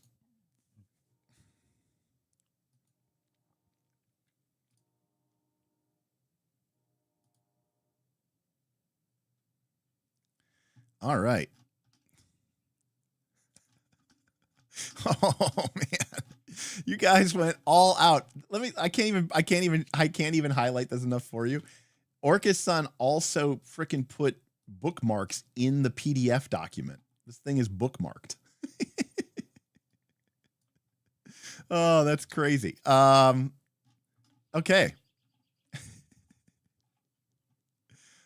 Orcus Son, who should have used this template and their time for their actual research paper. All right, the Lord of Leeches. Abstract. This is great, Orcus Son. This paper was written for I'm not going to read all this because it's a long-lasting thing here. You know what? I will make all of these things available to the Knights of Last Call patrons. So if you are a patron, you can go ahead and take a look at these. I will make all these things available for people to download and to take a look at. The creature was designed around the prompt, a legendary monster residing in the Crags Labyrinth stronghold, the Leech Colossus. Oh, sure. Sorry about that. I did not forget about that. All right. Good deal. So first, we have a research paper. When thinking of legendary monsters, many picture ancient dragons, mighty demons, or a devious lich. In the setting of Pathfinder, leeches, on the other hand, are rather low creatures. Erica wants to know what's happening with the Rat King. Figure 1, historic depictions of a Rat King. So what to do with the prompt, a legendary monster, the Leech Colossus? Instead of simply scaling up an existing leech to epic proportions, the author of this paper decided to take a more grounded approach. A mid-level threat whose legendary status does not come from its world-ending potential, but from what it can offer those who manage to track down and survive the battle with this extraordinarily rare monster, the legendary Lord of Leeches. The author is open to criticism and public sharing of this work. The Lord of Leeches, LOL, is a mid-level beast designed to run as a boss-type encounter. It is made up of a colony of medium-sized leeches joined together, so we've seen this before, functionally forming a single individual. They use scavenged bones found in their environment as armor and possess an enhanced form of the common ability of leeches to extract blood and disease from its victims. Inspiration. As well as the core design, this is based on the actual biological phenomenon of the Rat King. A rat king is formed when the tails of multiple rats become entangled, and the rats, through a mixture of blood, excrement, and sweat, eventually end up glued together, resulting in something of a rat hydra. Sticking with the theme of naturally occurring glues, the bone plating abilities are likewise inspired by the Radobon, a monster from the popular video game series Monster Hunter. Design goals. I want to concentrate on 3 core design concepts. Elevating an otherwise lowly creature to significantly higher scaling without simply using upscaling. Breaking up the typical silhouette associated with the leech family and opening up more opportunities for creative creature abilities. Offering a built-in incentive for players to search out for the monster in their campaign besides merely threatening the local population. Artwork. Due to a lack of artistic talent, the author used generative AI to produce digital artwork approximating the concept of a mass of oversized leeches covered in various bone plates and bone spikes. So here we have. We then have a lore and campaign integration section. Mentions of the lore of leeches in literature are sparse. Few sources tell of unusual concentrations of otherwise solitary leech species. Rare mutation in the mucus glands that culminate in the budding liege of leeches. These special abilities the individuals possess an unusual level of intelligence. Once the leech gene emerges, the other leeches converge on it, being attracted by its pheromones emitted by its mucus. They begin spinning into that. We've got information about their lairs, campaign integration, a subspecies, encounter design, how it plays. Due to its lack of mobility, the creature may run into difficulty when facing off against high-level parties, which may trivialize the encounter. It is therefore advisable to stay within the appropriate recommended level range or compensate with lair design. Lairs should be partially aquatic, allowing the creature to use both its land as well as its swim speed. Patches of dry ground can be used as harder-to-reach areas to create more positioning-based interaction. Lairs should also include significant amounts of bone to allow for the replenishment of bone plating or deliberately lack those resources to reduce the potential for repeated recovery. It is also advised by the author to provide cover for both the para-player characters as well as the Lord of Leeches, especially against range-heavy parties. Special abilities. Bone plating. Temporary hit points gained from bone plating, as well as associated stat increases, compensates for a generally lower armor class value. Melee characters can disrupt the usage of restore plating with this by point widely available opportunity attacks. With leech spawn, while minions leech spawn do not act unless part of the Lord of Leeches, they therefore should not contribute to the XP part budget of the encounter that they are a part of. Managing the buildup of leech spawn is nonetheless crucial during the encounter to avoid the repeated grab and drain effects. Lastly, being exposed to drain essence can be beneficial for characters that suffer from a high-level disease. Correct timing and position around being grappled and subsequently drained can therefore create an interesting dynamic not typically found in such encounters. Please consult the stat block. And here it is, Section 5, the stat block. By the way, the author acknowledges that this paper may be unnecessarily long. We nonetheless hope potential readers will consider the usage of the Lord of Leeches in their future games. This is sick. All right. Now, Pathfinder 2, that's right. We got a 2-page stat block. All right. The Lord of Leeches is a level 8 creature, unique, neutral, huge, beast, amphibious, with a perception of plus 16, a tremor sense of 60 feet. It has skills in acrobatics, athletics, intimidation, and stealth. High strength and high con, relatively low or even negative ability scores otherwise. It has a leech spawn ability. Some abilities of the Lord of Leeches cause it to expel leech spawn. Such leech spawn are treated as minions that only act when commanded by the Lord of Leeches. Leech spawn are amphibious animals and use the Lord's base skill proficiencies, AC, saves, senses, and movement speed. They die when taking any amount of damage or when coming into contact with sufficient amounts of salt. The Boneyard Slitherer. They are unaffected by difficult and hazardous terrain caused by its own mucus, by jagged bones, by rock and similar obstacles, nor can they be tripped while on solid ground. They have AC 24, 26 if they have temporary hit points. That is pretty low, I think, for a level 8 creature. High fort, medium low reflex will. Hit points 170. Immune to critical hits while they have temporary hit points.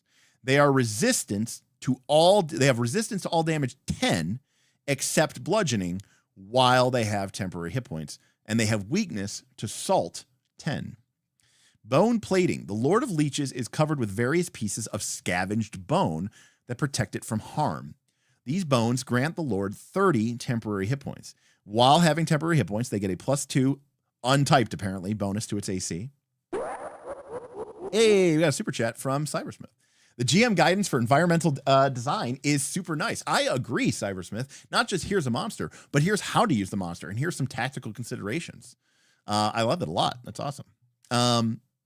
While it has temporary hit points, they get a +2 bonus to AC and damage resistance 10 to all damage except bludgeoning, as well as immunity to critical hits. But for 2 actions, and manipulate, which again was where they mentioned that the attack of opportunity can be very effective for melee characters to keep this from happening. The Lord of Leeches hastily collects bones from the surrounding area to partially restore its protective coating. It gained 10 temporary hit points. This effect can stack with itself up to a maximum of 30 temporary hit points, but not with other effects that grant temporary hit points. There must be sufficient material. So the idea here is that while it has its temporary hit point shield, its AC is buffed, it's immune to critical, it has resistance basically to all damage except bludgeoning. So what you want to do is burn through the temporary hit point shield and then either restrict its ability to restore plating or otherwise prevent it from being able to do it so that you can attack it while its AC is low, while it doesn't have any of the resistances. It moves very slowly, but swims rather quickly. It does have a variety of abilities that allow it to attack in melee and at range. It can throw a bone skewer with the thrown trait, 40 feet, that does damage and persistent bleed damage. Nice, good amount of damage, plus enough persistent bleed damage to be annoying. Its leeching flail has a reach of 10 feet. This does 2d10 plus 11 bludgeoning damage plus grasping leeches. Creatures taking damage from this attack or ability are infested with a leech spawn. The leech spawn appears on an unoccupied space adjacent to the creature and immediately attempts to grab it using the Lord's athletics modifier. If there are no free adjacent spaces, the spawn withers and becomes effective. So, for one action, it can throw out this 10-foot reach, very high accuracy flail. If it hits, and it's only one action, and it's not flourish, so potentially, and now it does have to do damage, but if it hit 2 people or 3, maybe even 3 people, if it had an ability to do so, it could potentially spawn 3 of these grasping leeches, and they spawn immediately and then attempt to grab you, holding you in place. So that's going to cause you to waste attacks trying to destroy these things and blah, blah, blah, blah, blah.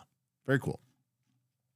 And then also has its maw, and this is going to deal some piercing damage, but it has plus improve grab, which is allowed. It's going to automatically make a check with its athletics to start a grapple with you. So a lot of grabbing, not so much blood sucking, which is interesting. The whole bone element is something altogether unexpected. I mean, we've seen this kind of like, right, it's kind of a no-brainer, right? Like a being composed of many leeches. And we saw this design with omniscitodes. But the idea of kind of incorporating this additional element of the spawning and the bone plating is very, very interesting. And this definitely creates an interesting play pattern where you kind of have to figure out the puzzle a little bit in order to beat it. So overall, I'm inclined to like this monster. So let's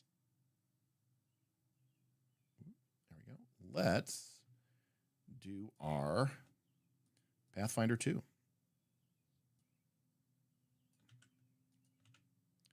All right, so we're starting off with Orcus Sun. Okay, how well, how original, evocative, or inspiring in the monster's core idea? I mean, fundamentally, I think just, a bag of leeches is, a big thing of leeches is fairly unoriginal. Not unoriginal, but it's standard. It's what you would expect. Adding the bone element, I think, is a cool touch. And obviously there's the whole research paper vibes, which I'm going to give it a 10 for art and extra for that perspective. But overall, I think that adding the whole the leeches suck up the bones thing. Oh, you still see the stat down the rubric. Sorry, my bad. So overall, I think I like the concept, even if it is kind of, a big leech surrounded by things. Would have given it a 15, but the additional of the bone element, I think, adds an additional cool element. I'm going to give it a 17. All right. Mechanics. How well does the monster function within the rules of its chosen system? Is it mechanically solid and integrated well? I think so.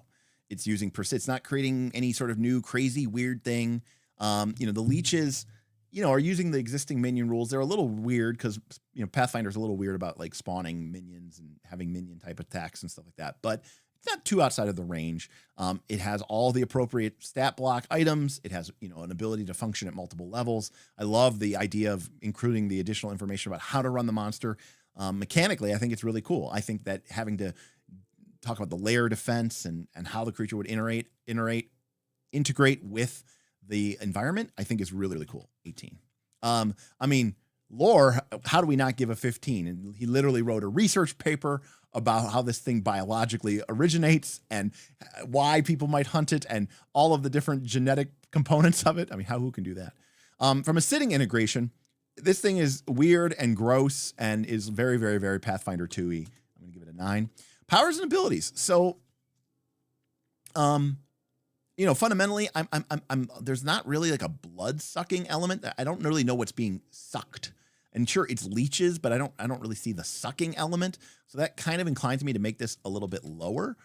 But I do like the bone ability, and I do think that's really cool and clever. I don't know if that has anything really to do with leeches so much. Obviously, it's kind of like sucking it onto itself in order to protect itself. So I'm actually going to boost that up from 10 to 12. The presentation is very solid. That's a nice stat block, standard Pathfinder 2 stuff. We've got, everything that we can see here. Oh, I missed the second page. Well, this changes everything. Hold on a sec. Drain Essence. Here we go. All right. Well, we got hold up. Pause. Were all my complaints literally just answered? I think they were. All right, here we go. Drain Essence. The Lord and all leech spawn attempt to drain the blood of any creature they have grabbed. Affected creatures have to succeed at a DC 24 fort save or become drained 1 or increase their drain value by 1. If they are already drained, max drain 3, creatures that are grabbed by multiple leeches only have to make a single save but take a -2 penalty for each additional leech beyond the first. Creatures that are taking persistent bleeding damage fail this save automatically. Now all the abilities are integrating into one. If the creature is already drained 3 and fails its save while being grabbed by the Lord, not merely a leech spawn, the Lord of Leeches attempts to counteract one positive alchemical effect on the target. If this target is affected by a disease or a poison, the Lord also attempts to counteract one of these conditions. The Lord of Leeches is treated as being 4 levels higher. So it literally, how you like bleed them with leeches to cure them of disease. I guess that's the idea. The Lord of Leeches is treated. This is a Pathfinder stat block where it's talking about counteracting positive alchemical effects, and then it has to be treated as being 4 levels higher for purposes of its counteract ability. If any counteract attempt against the target is successful, the Lord consumes the drained essence and restores 30 hit points to itself. And this is only one action. So this is really, really cool. I also love that it cures disease or poison. That is very thematic for a leech type thing there. Flailing Leech. The Lord of Leeches makes a leeching flail attack against any number of targets within reach.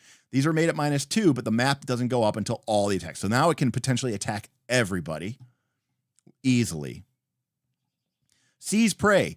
They attempt to you could do Flailing Leeches, attack everybody within a 10-foot reach, -2 penalty. You hit a couple of them. That's going to trigger a leech. If they get grabbed, then you pop your Drain Essence and you can potentially start stacking Drained on people. That's much cooler, expensive. Seize Prey. It attempts to latch onto a creature it can perceive, moving up to double speed towards the target. If the Lord ends its movement within 10 feet, it can make its maw strike against it. Any leech spawn not currently holding onto a creature. So this is how you can move the spawn after they've been created. I was going to give him penalty points for that. Any leech spawn not currently holding onto a creature likewise move towards the nearest hostile creature and attempt up to their speed. Any creature and any spawn ending next to a hostile creature can attempt to grab the creature. Expel Mucus. The Lord of Leeches lobs a blob of sticky mucus and larva that explodes in a 30-foot burst centered on a square within 60 feet. That's a big area effect. All creatures within target area must succeed at a basic reflex save or take 5d6 acid and get hit by grasping leeches. This area remains sticky and hard to traverse, becoming difficult terrain for 1 minute. Lastly, it does have a reaction. If it takes damage and it breaks through all of its temporary hit points, it expels the piece of its broken armor with immense velocity. Any creature within a 30-foot cone originating from the Lord of Leeches has to succeed at a basic reflex save or take 6d6 piercing as well as 1d6 persistent bleed damage. We do not know the DC. Okay, well, that fixes a lot of my problems with the monster. Number one, it does become a lot more complicated, but man, it gives the blood sucking.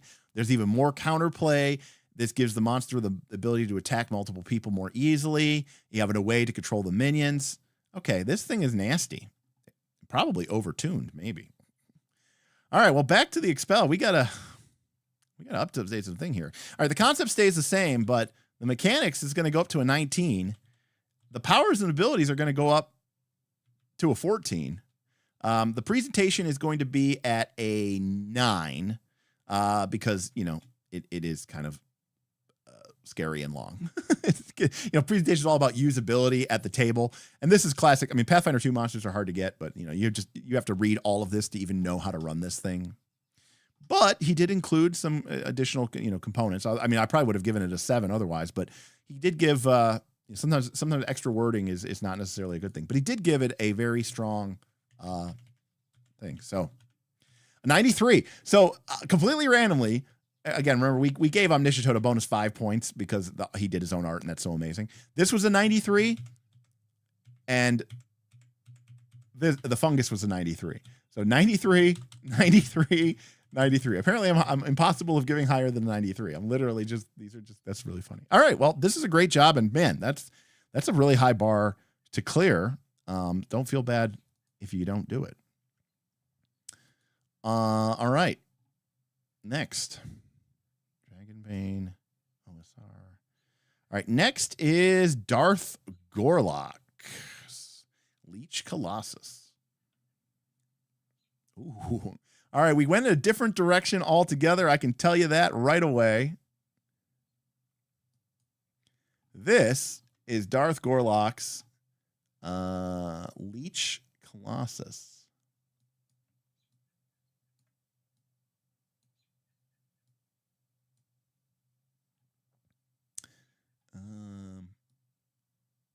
Okay. So this thing is a gargantuan construct with the vitality trait. It is a level 24 creature. It is unique, and it is obviously a big, huge construct, magical construct type thing.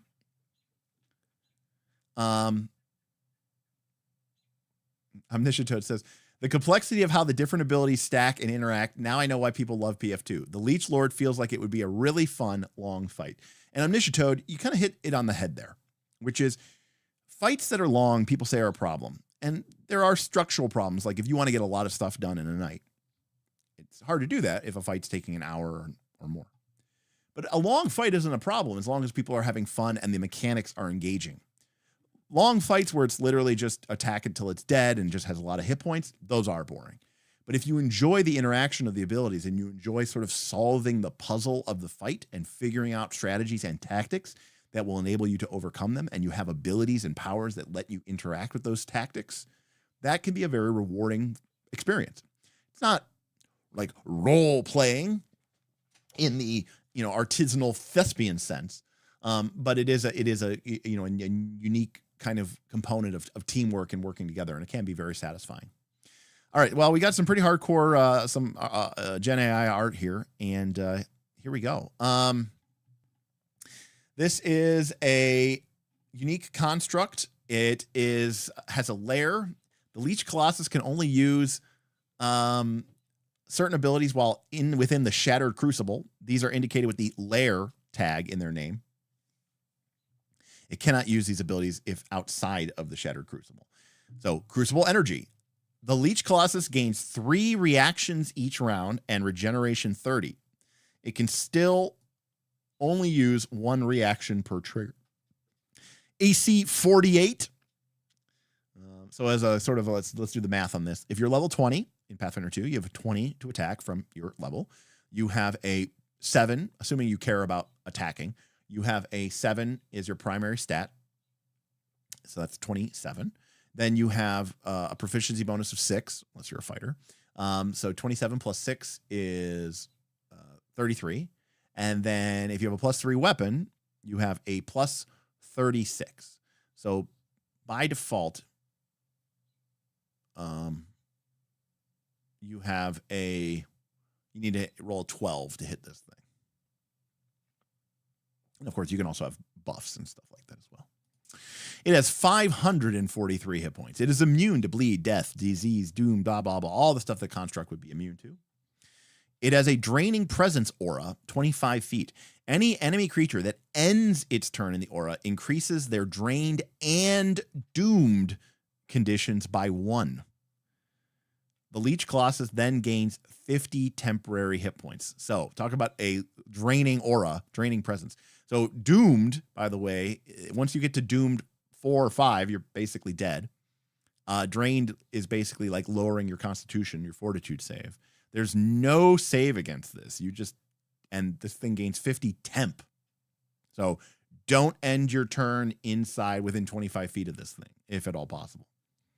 In its lair, it can do an Essence Leech ability as a free action. Trigger, the first time each round that a creature targets or affects the Leech Colossus with a harmful effect. So it can only do it against its free action, but it can only do it the first time each round that a creature targets it with a harmful effect. The creature becomes slowed 2 for 1 round. The Leech Colossus is unaffected by the triggering action and instead becomes quickened 2. But can only use these additional actions to perform actions that the triggering creature can do. It can cast any spells, use any ability, or use any attacks the triggering creature has for those actions, and uses the triggering creature's statistics to do so. It can create a temporary copy of any tools or materials out of spirit energy that it needs to perform any of these actions as a free action that lasts until the end of its turn. So, it literally steals your very essence and then clones this. Karama says, you can tell this is a classic Darth monster because he just increases your doomed until you die. He then has a reaction. Remember, inside of his lair, he gets 3 reactions per round. Leech Shell. The Leech Colossus is affected by a condition requirement. If he has temporary hit points, he can react and may choose to remove any conditions or harmful effects from itself. He also has Unfazed Brute. If he is attacked by a creature, he can make a fist strike against that creature. He has 40 foot of movement. He has unfettered movement and airwalk. So he can basically move and go anywhere and can't be held down. His fist is 20 foot. Remember, he is a gargantuan. It does 20 foot reach, tons of damage, spirit damage. Plus it does the core leech ability, which is whenever this attack hits or misses, the creature takes -4 status penalty to AC and saving throws until the end of the Leech Colossus's next turn. The Leech Colossus then gains 30 temporary hit points. It has a ranged attack that does damage, plus it can knock you down. And then inside of its lair, it has a free action trigger. Its turn ends. It creates a 30-foot burst within 100 feet. At the start of its next turn, any enemy within the zone increases their drained and doom by 2. So this is classic raid mechanic type mentality that we use in high-level Pathfinder 2 in order to make Pathfinder 2 combats more exciting and interesting. The idea here is you're encouraging players to move. So at the end of this creature's turn, it creates a burst that if you're still there at the start of the creature's next turn, you're going to increase your drain and doom by 2. So you have to keep moving and shifting around as the creature kind of keeps, forcing you and placing you in a movement. Lastly, drain. All creatures within 25 feet must make a DC 50 basic fortitude save or take 11d6 spirit damage. It gains 20 temporary hit points for each creature within 25 feet. This is a gargantuan construct that was created within the Shattered Crucible. This was once a wizard stronghold built on top of a ley line within the Creation Forge's plane. It was used to harness vitality energy from the plane's own forge. The Colossus is connected to the Shattered Crucible and can draw energy from it and is said to be able to drain the powers, abilities, and knowledge of any creatures near it so that many die simply from being within its presence. It is said that the Shattered Crucible holds many magical items that can be used to heal and drain foes. Specifically, rumors say the Leech Colossus's core itself can be used as gauntlets that would allow the wielder to drain the powers and abilities of their foes. Well, this is a Northern Reaches monster if I've ever seen one. So for sure, this is definitely a Northern Reaches monster. For sure. Well,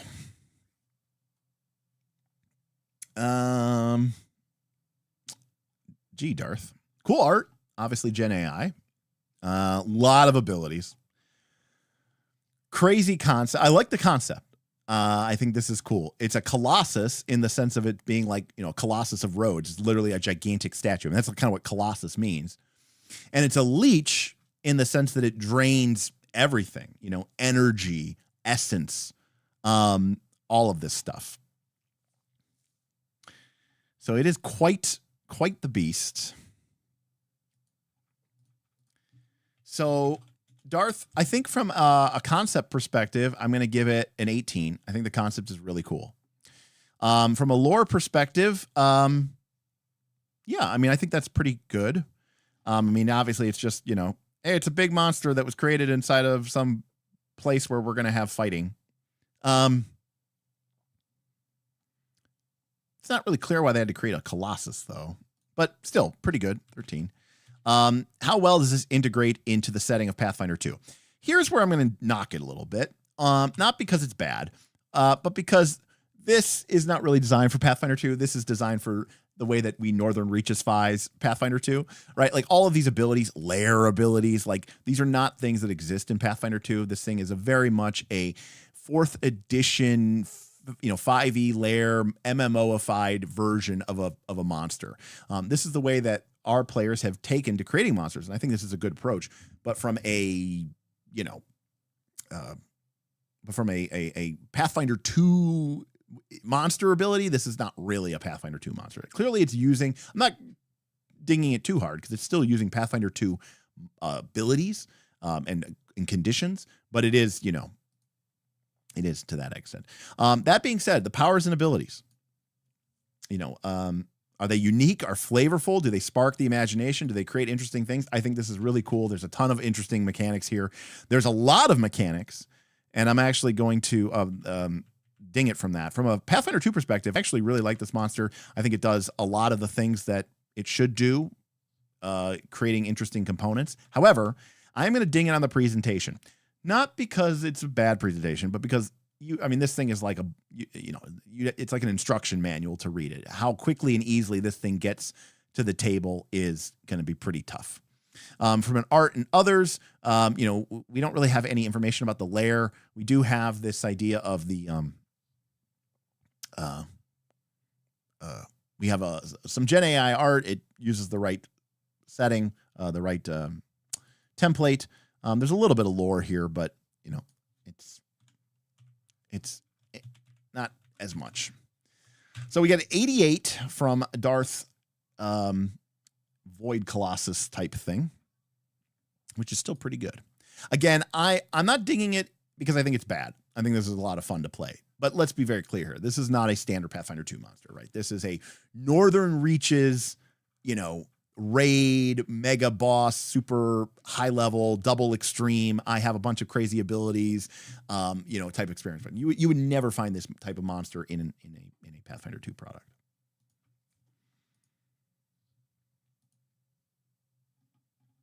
Oh, Jackal, it's coming. I mean, Darth's not going to create this thing and then not use it. All right. Speaking of Northern Reachified monsters,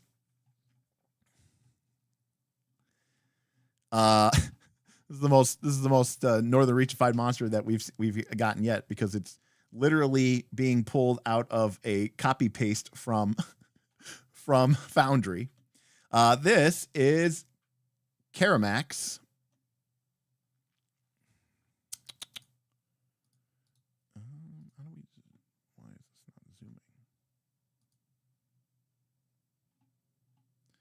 Why is that not zooming? Oh, here we go. All right. Now I'm scared to join NR. Thanks, sir. Well, to be fair, this thing is level 24. Lug says, if lair actions don't exist in Pathfinder 2nd Edition, then Pathfinder 2nd Edition's monsters are flawed and need to be corrected. Well, a lot of NR GMs would agree with you, Lugs, because a lot of NR GMs do end up putting lair or lair type actions in their monsters as a sort of way to cheat the budget. But yeah. All right. This is Data Breach. What appears to be some sort of big monster from Karamak. It is a beast construct tech gargantuan rare. Note, you'll probably have to fight this thing. It is a level 7 creature. And again, this creature brought to us straight out of Foundry. Okay, it has passives. It has Leeching Field, Many-Limbed, Carry Off Prey. It has actions of Multi-Grapple, Maintain and Drain. And its attack is a Quick Siphon with a reach of 15 feet. As a construct, also a gargantuan construct, it is immune to a great many things. It has weakness to electricity, but it resists all damage 10 except Ghost Touch or electricity. So is it incorporeal? No, it doesn't appear to be incorporeal. I wonder why it has resistance 10 to all damage. It's also a beast construct. Okay, is there lore about this creature? When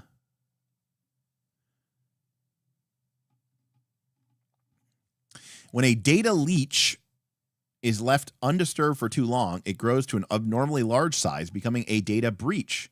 Once it reaches this size, the minor communications interference of a data leech is replaced by whole bands of the spectrum being devoured. This can cause a jamming effect on local comms. Oh, maybe it's a Starfinder monster. Oh. So this thing eats like electromagnetic spectrum. That's kind of cool.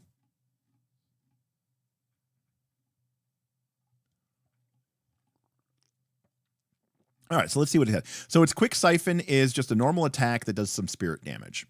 Doesn't seem like it does anything else here. Tech is a Starfinder 2nd. I completely skipped over that, Cybersmith, that it did say tech is one of the techs. All right. Okay, so Starfinder 2 monster. Okay, got it. Okay, that makes a lot more sense. So it basically has a basic attack, does some damage. It has multi-grapple. It attempts to grapple up to 3 creatures in reach, spending an action for each. Attempt an athletics check, but the rolls are subject to and contribute to map, but does not increase until you roll all of them. So potentially it can just grab a bunch of people without suffering map until the end of it. But you can do it as a 1, 2, or 3 action grapple. If you hit, they're grabbed. They also take ongoing persistent spirit and vitality damage and void damage. And they cannot recover from that while they are in the grab. Special, a creature or a vehicle which is immune to this damage is instead slowed as long as the grab is maintained, while the data breach becomes quickened for the same duration. And then its other ability is to maintain and drain. It maintains a grab. So for one action, it can maintain a grab on all grab creatures. So that's like a nice, to make this ability work, right? This whole creature's thing is it grabs a bunch of people, but then you have to spend an action to maintain it. So this lets you maintain multiple range. In addition, all the creatures have to make a basic will save or they immediately take their ongoing persistent damage. In addition, if a vehicle is conducted to the slowed condition, it increases the slowed condition by 1, and if it is reduced to 0 actions, it becomes completely drained of energy, becoming petrified, and no longer provides the data breach with any sustenance. So it can drain a vehicle or creature that is immune to the damage. Instead, it literally drains them of all their energy, and basically they become inert, petrified in Pathfinder 2 sort of parlance. It has 3 passive abilities. Leeching Field. When a grabbed creature takes damage from the ongoing persistent damage, the data breach is healed for half the amount. Whenever a grabbed creature or vehicle is subject to has their slowed value increased as a result of the grab or maintain and drain, the data breach heals as if the creature took maximum damage from its persistent damage. Many-limbed, as an ephemeral creature of the drift. So it is ephemeral. As an ephemeral creature of the drift, a data breach is capable of grabbing any number of creatures or vehicles. However, the data breach loses 5 feet of movement speed for every 2 medium creatures or vehicles grabbed. Carry off prey. It can move at full speed while it has a creature grabbed. And it has quick siphon, it has electric arc, and a data breach is unlikely to attack unprovoked if it's in an area where it can feed off of ambient energy. However, that unrestricted feeding is likely a nuisance at best and dangerous to nearby settlements at worst, requiring confrontation. It's those damn Minox. They're chewing on the power cables again. When encountered in the drift, it uses computers plus 20 for initiative. Otherwise, it uses perception. If attacked, the data breach will attempt to multi-grapple attackers who get too close. On subsequent turns, it will maintain and drain to continue the grapples and self-heal proactively while making use of carry-off prey to separate players. If it is being attacked from range, it can opt to use its innate electric arc cantrip. Remember that it can only fly in the drift or zero gravity. If it is somehow forced into the material plane, it is much slower. Okay, well, this is very interesting. I was not expecting this either, so pretty cool.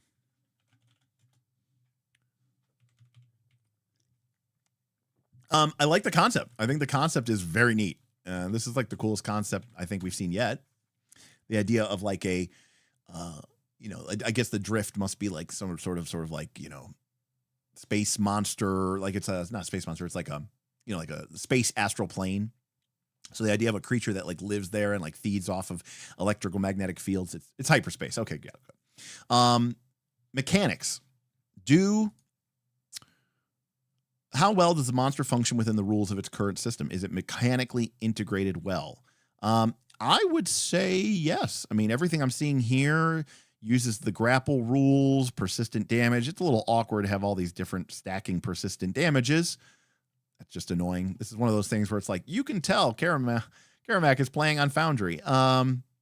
The maintain and drain is a nice little thing there to keep it, operating. The fact that you want to be able to threaten vehicles, which is a real thing in Starfinder, and still have it work, I think is really, really cool.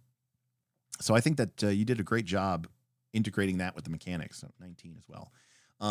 For the lore, you gave a little bit of background on it. It's not like the most long-lasting thing, but I like it a lot. Setting integration, it seems like it's really well integrated setting. It feels like a Starfinder monster.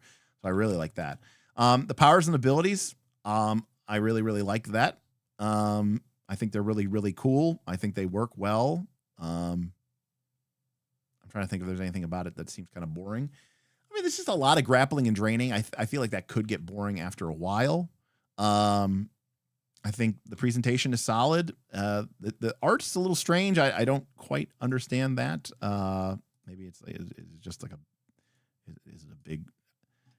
it's just a big dragon monster. I'm not really quite sure what that is supposed to be, but that's okay. So I'm going to say 7, 8. All right, so that's a 91 for Karamak. You try to get a big robot-looking bug monster. All right. Well, Karamak gets an A. Well, these are pretty close. I mean, again, my grading, this is just me grading. It's not like I'm some sort of some amount of bias here. All right, next up is Boothby.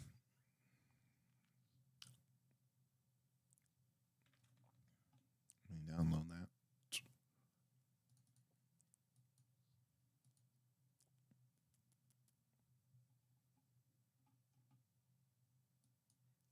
Okay.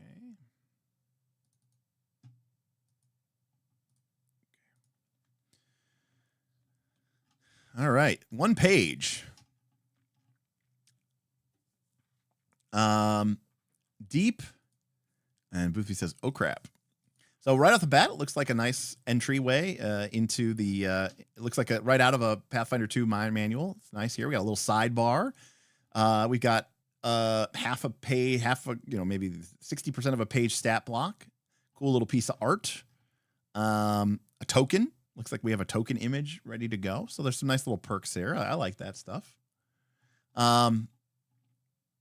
Deep in the drowned arteries of the ancient maze, now whispered of as the bloodless halls, a horror slumbers and hungers. The Leech Colossus. Twisted by the abyssal sorcerers that seep through the stone of the lower depths, this obscene fusion of flesh and fang is no mere beast. It is a living blight, a crawling mass of rot-slick muscle and writhing appendages, each one crowned with a gnashing leech's maw. Neither servant nor ally to any power, it is an apex predator, sentinel born of corruption and instinct, whose only loyalty is to hunt warm bodies. It prowls the flooded tunnels, ever hungry, its grotesque form dragging through the waterlogged halls with unnatural silence. Its bulk fills entire chambers, a seething mass of glistening flesh from each. So it's got a bunch of leech limbs. It feeds not just for sustenance, but compelled by some greater malign will. It discards or left as empty husks. All right, level 8 creature. A lot of people seem to go in that range. Darth went in a different range, obviously. Resistant to bludgeoning, weak to slashing and salt. Okay, AC, high fort, low will. It's interesting that will would be the low one. I would think reflex would be the low one, but what do I know? We got 2 reactions. One is visceral eruption. If it loses temporary hit points, a shower of stolen gore erupts from the creature, giving them sickened. Oh, I like that. It's the first time we've seen sickened used for the leech, and I think that's really cool. If the leech colossus has a drained creature grabbed and that creature receives healing, then it gets some of the healing. So if it's grabbing a creature, it can use a reaction. If that creature gets healed, the grabbed creature has to make a fort save, and if they critically fail, they don't get any healing, and the leech colossus gets half of the leeching colossus gets half of it. And even on success, they only get half the healing. That's a cool ability. That's cool. Slow speed, fast swim. Boothby just gave it a basic bite, piercing plus grab. And if it does grab you, you become drained 1. And it gains temporary hit points equal to the HP that you lost by the grabbed creature. If it is maintained on subsequent rounds, the drain condition increases by 1 to a max of 4. Someone else used max of 3. And the temporary hit points are filled back up. And that's it. So a lot of, much shorter than what we've had in the other ones, but I think there's some really cool stuff going on here. So the concept is, it's just kind of a big leech thing with a leech head. It does have all of these, overall, I think the concept is probably one of the weaker elements of this thing. Doesn't really strike me that much, so I'm going to give it a 16. But I like the mechanics. I think they're well integrated into it. I love that it gives sicken. We haven't seen that used, and I feel like that's super appropriate. I love that life conduit reaction. I think that's really cool. The creature uses, is integrated well. It is level 8. I think it should have some ability, maybe potentially to deal with ranged attack in some way. It doesn't really have reach, and not saying that that's like a requirement, but I do worry that this creature would be easy to kite or fly away from, or otherwise kind of control and contain it. So just from a mechanical interaction, it is supposed to be a level 8 creature, but maybe you're fighting this thing when you're like level 6 or something, or 5. So that'd be kind of cool. 10 bludgeoning, 10 things. I would have liked to see more, it has all of these like leech tentacles, but it doesn't have any ability that lets it to attack with all of them or something. And I think that's a missed opportunity that would allow it to become, and maybe have some, extreme reach with those or something like that. Maybe it should have one big nasty close range attack. I mean, I'm just going based off the art here, and then have some sort of multi attack, 2 action, 3 action thing. Maybe these things have reach 20 feet or something like that it can use to kind of shoot out and grab people and start sucking them in and stuff like that. I think that would give it a little bit more, I think, playability. But overall, I think that's pretty solid. You were debating a multi-attack, but it needs actions for grab. Well, you could always make it a free action.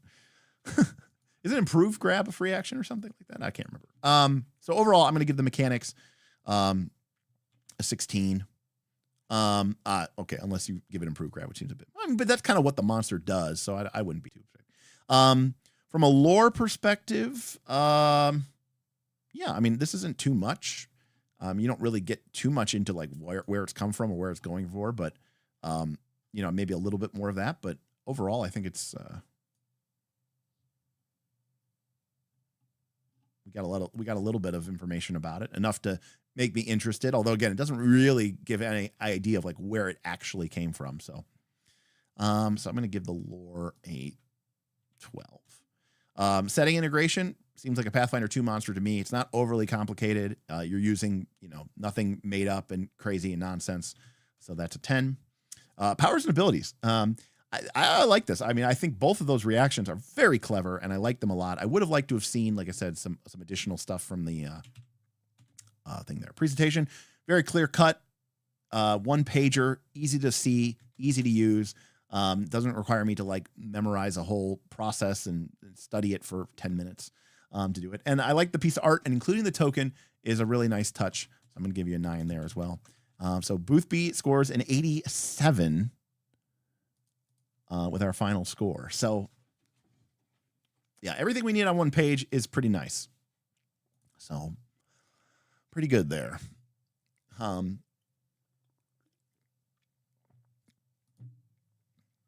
I think if we gave it that some sort of multi-attack thing, I think would be really nice. I mean, granted, this is by far the most playable. I mean, it's the only one I gave a 10 to on the presentation because this is the most playable monster that we have encountered yet. Right. So, hey, what's up, Orcus son?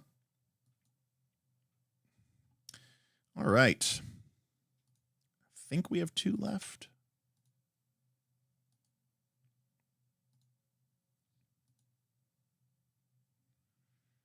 Okay, this is from Wojo.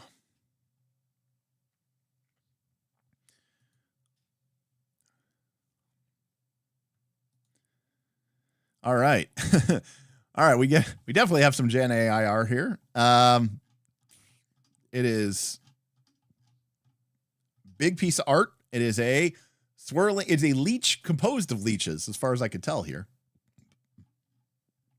It's apparently just called the Colossus. Also level 8. Everybody apparently likes level 8 and level 7 for the Colossus. It's a huge beast. Oh goodness, here we go. It's got multi phases. So again, I like this stuff, but this is not, this is where we should learn by now. I'm not saying that this is a bad thing, but it's also like you're going outside of the realm of Pathfinder 2 in order to make your monster more interesting. And that's probably a good thing, but it does say something about the game of that you can't make the monster interesting in the game. So not saying it's a bad thing. I'm just saying it is a thing. So we got this big piece of art with a big sense of scale, assuming this is some sort of dwarf, maybe. We got a lawful neutral huge beast. It has a change shape ability. The Colossus can rearrange the leeches to focus on one of 3 areas to provide different benefits. Players should know the 3 zones. Think about the 3 zones. And have the ability to focus an attack on any of them by telling the GM the target. If the players select the part that was fortified, they get a +2 untyped. We don't like untyped. Come on, this is Pathfinder 2. Or a -2 status bonus to any save. Only one area can be enhanced at a time. Remove the enhancement requirement. Requires an action or casting change shape again. So let's read this real quick here. Why is this labyrinth so clean? The Leech Colossus is not a mere creature, but an abomination created through forbidden magic, bound to patrol the land at the whim of its creator, a mage of unspeakable power or the culmination of a dark ritual's final act. Its sole purpose is to scour its designated territory, consuming every trace of life in its path until nothing remains. Despite its massive form, it moves with an unsettling silence. Its countless writhing leeches produce no sound. They're squirming, masked by powerful enchantments. A faint crimson glow pulses rhythmically from deep within the creature, resembling a heartbeat. The horror of its approach comes not from the creature itself, but from the screams of its victims. Was it quiet or not? Agonized cries as they are engulfed alive. Oh, consumed down to their very essence. The screams fade to silence as the Colossal leaves nothing behind but a skeletal remains in its wake. All right. So we've got a living, like a living vacuum cleaner. Okay. So the first thing is you say it doesn't make any sound. But I do not see the creature has a high stealth or an ability to be silent. Come on. So it can change its shape and provide different benefits. So if it changes its shape and focuses on its head, it gets 15 temporary hit points. If it focuses on its chest, it gets a +4 status bonus to AC that decreases by 1 for every attack that misses the Colossus. And you've got this different step down here. If it increases on its arm, it increases the die size of all of its attack by 2 steps. really sure what that means. I'm assuming it means a D6 becomes a D10. But any criticals, success or failures, reduce the step by 1. Who's critical? Who's failure? His or them? It can leech for free action. Any successful basic attack regains 5 hit points. If someone critically succeeds or fails an attack against the Colossus, it can trigger and it can rearrange its shape, changing shape after all attacks from the attack have taken place. It's immune to mental damage or effects. It's 200 hit points. Resistance to cold and piercing, weak to area attacks and fire. So this is definitely more of like it's a cult, bunch of thing. I like that this is our first swarm type creature that actually has weakness to area effects. And I actually like that because it should. No, that was the theme. The theme of Indiana was Leech Colossus. That was the theme. Cybersys says, free action to get 5 hit points back is crazy for a 200 hit point creature. That would be a real nightmare at the level, especially with a speed of 35. Outrunning it might not be possible. Well, to be fair, I believe it can only do that every time it hits with one of its basic attacks. But yeah, Cybersmith, I mean, it has to, assuming it's hitting once or twice a turn, it might be gaining 5 or 10. So it's functionally equivalent to regeneration 5 or 10, basically. Plus 20 strike at level 8 is very high. It has Swarm, 10-foot burst, 25-foot range. Create an area of difficult terrain that does 2d6 plus 8 damage. 2 swarms can be active at once. Frenzy. Make a basic attack against everyone in a swarm. All right, well, that could get really nasty.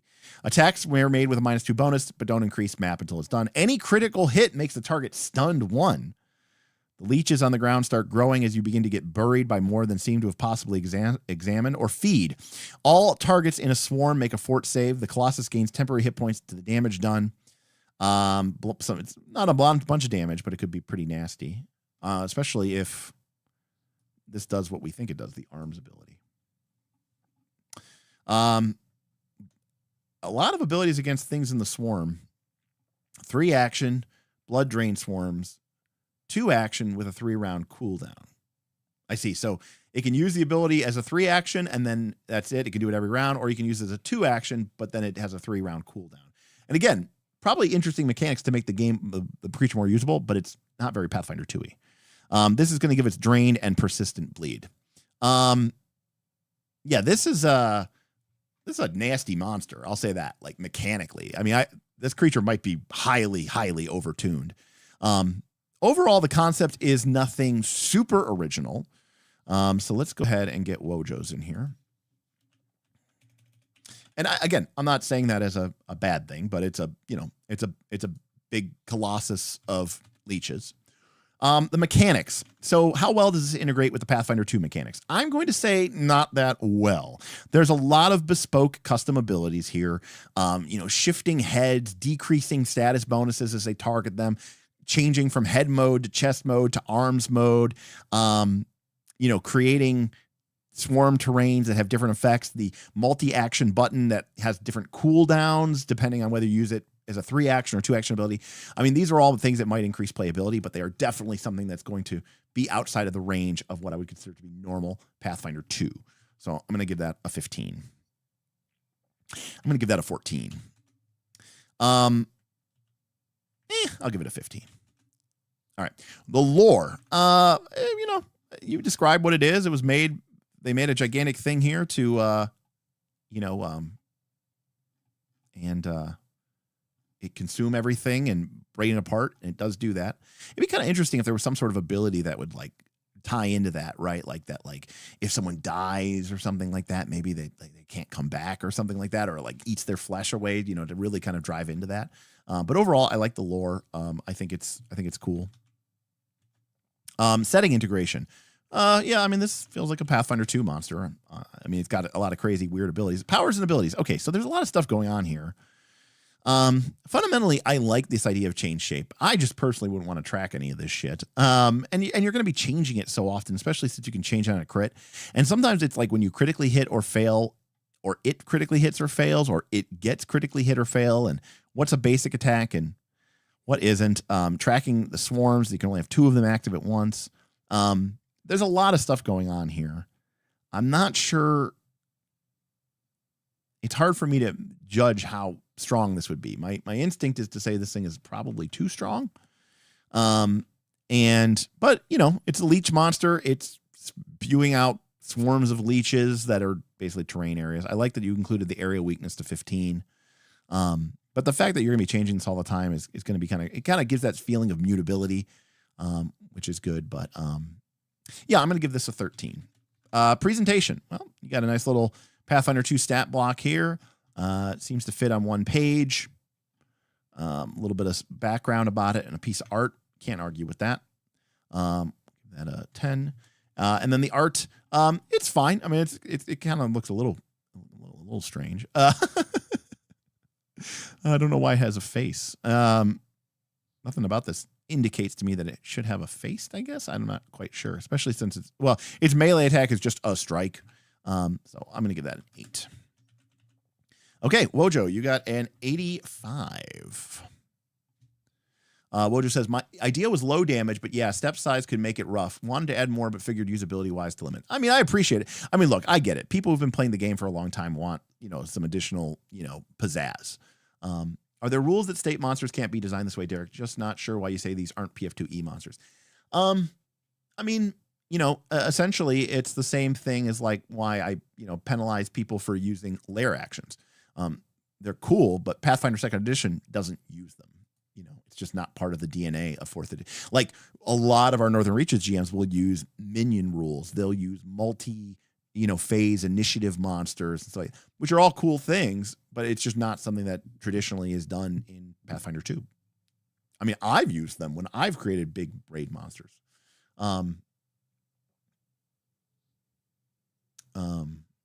So it could be kind of confusing or off-putting. All right, so we have one left, which is great because I'm starving. All right, and it is Cybers.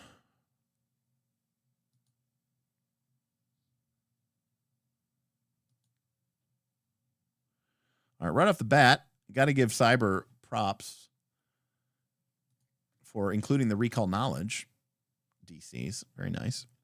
So the Leech Colossus, the result of a deranged gang of psychics luring an incorporeal entity onto the ethereal plane into the universe and having it control a large number of blood-drinking leeches. This peculiar creature cannot see, as the leeches making up its body lack eyes, but it can smell those who trespass into its labyrinth, and is particularly sensitive to fresh blood. Weaker interlopers are immediately drained, but those with the power to cause it irritation may be bargained with. So this is the first one that we've seen that's kind of thinking. In exchange for a gift of blood, typically 100 hit points, a living creature can ask the Leech Colossus a single question, which will do its best to answer. Okay, so this is an interesting concept here. So this is more of an entity. It's an ethereal swarm from psychics luring this. It's like an incorporeal entity that is basically embodying a swarm of leeches. So this is an interesting concept.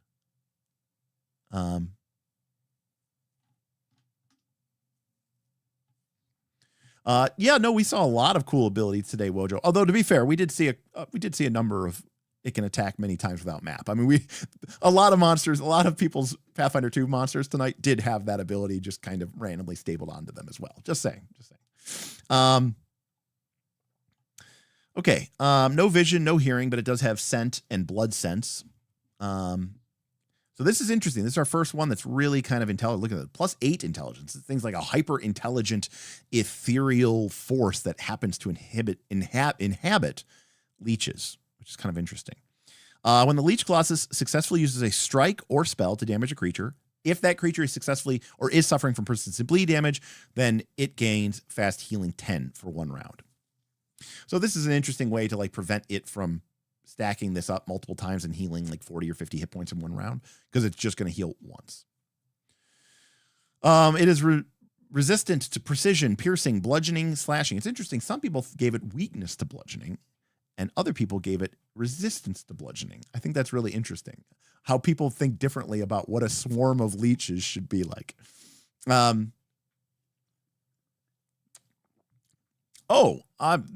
I'm not knocking it. I mean, they were saying it's interesting but it functionally, it makes these creatures work. I mean, that's part of the problem with Pathfinder 2 is that these monsters, we don't have the idea of the solo monster in Pathfinder 2. So if you're intending this creature to be used as a single monster, it has to have an ability to threaten multiple PCs on its single turn, assuming you don't give it multiple turns or something like that. Otherwise, it's just going to be like very, very ineffectual. I gave it high skills so it could possibly be sought out to party to answer a question. Only Cyber would be like, the creature can't answer a question. When you ask it a question, it'll make a recall knowledge check. And, then I'll let the game decide if it actually knows the answer to your question. Thank you, Cybersmith. So it's a swarm. So it's weak to splash damage and area damage. But most swarms are immune to mental. But this one has weakness to mental because it's being controlled from the ethereal plane. Climb, swim. It has leech pseudopod, versatile slashing, which deals 2d10 plus 11 bludgeoning plus leech wounds. What does leech wounds do? Leech wounds. Oh, this one. Okay. Whenever it uses successfully strike to a creature suffering from persistent heal, it gains fast healing. Okay. But this itself does not actually give them persistent bleed damage. We also have a ranged attack, and it has to be in its Titan stance. So this thing has stances, apparently. Ranged 60 feet, agile, versatile, slashing, versatile, piercing. Classic Pathfinder 2, we need all these stats. 2d6 plus 10 bludgeoning plus leech wounds. So we've got a basic melee attack, a basic range attack. And then we have leech assault, also requires Titan stance, plus 18. A little bit more accurate. Reach 15 feet, damage 2d12 plus 13 bludgeoning plus leech wounds. So this seems better in almost all instances than leech pseudopod. But you need to be in this Titan stance, so that's the downside. But this creature has spells. So this is our first one that has spells. So this creature has Vampiric Feast. What level is this thing? Oh, 10. Okay. So it's got some real spells here. It's got Rewrite Memory, Fear, a level 3 Fear. That's the AoE version. Horrifying Blood Loss, Command, Fear, Single Target Fear at will, a couple cantrips, Vampiric Feast, Invoke Spirits also at will. It has spells like a Psychic. Okay. That's kind of an interesting take. Titan Stance. It is a stance keyword. The psychic entity channels ancient memories of the Titans and the leeches that make up its form to huddle together into a humanoid shape. Its size changes to huge, and it loses its resistance to precision, bludgeoning, slashing, and piercing damage, as well as its weakness to area and splash damage. Its land speed becomes 50 feet, but its strikes inflict an additional d6 bleed damage. So basically, this is it being a big single monster to go attack. It's no longer a swarm. Its whirlwind stance, which does not have the stance tag. I'm very disappointed. The psychic entity calls upon the nightmares of disaster victims and the leeches that make up its body swirl around in a deadly spiral. Any creature that starts in its turn... Oh, this is not a stance. Is it supposed to be a stance? I can't tell. Any creature that starts its turn in the leech colossus' space or adjacent to it suffers 2d6 persistent bleed damage. So this is how we get persistent bleed damage on. Okay, it should have the stance trait. Good to know. Lastly, Leech Burst, Interact, Teleport. If a creature within 100 feet uses a concentrate action, basically read spell, several leeches are teleported to the triggering creature, which must make a DC 30 reflex save or suffer 1d6 persistent bleed damage. So that's another way. So this is definitely an interesting and different take. It's still a big fucking pile of leeches. And the Titan stance should do d6 persistent bleed. I was going to ask here. So when it strikes, do an additional d6 bleed damage. This is d6 persistent bleed damage. Basically, it needs to use one of its stances to get its healing going. Right. Because in order to get the leech wounds to go, you have to hit somebody that's already suffering from bleed damage. And that means using either your leech burst, your whirlwind stance, or your Titan stance abilities. I always wonder how creatures with all these cool interacting abilities. This is one of my problems with Pathfinder 2 is these creatures, because I know this because I've created raid monsters for Northern Reaches past seasons that had a lot of cool abilities, but they also had spells.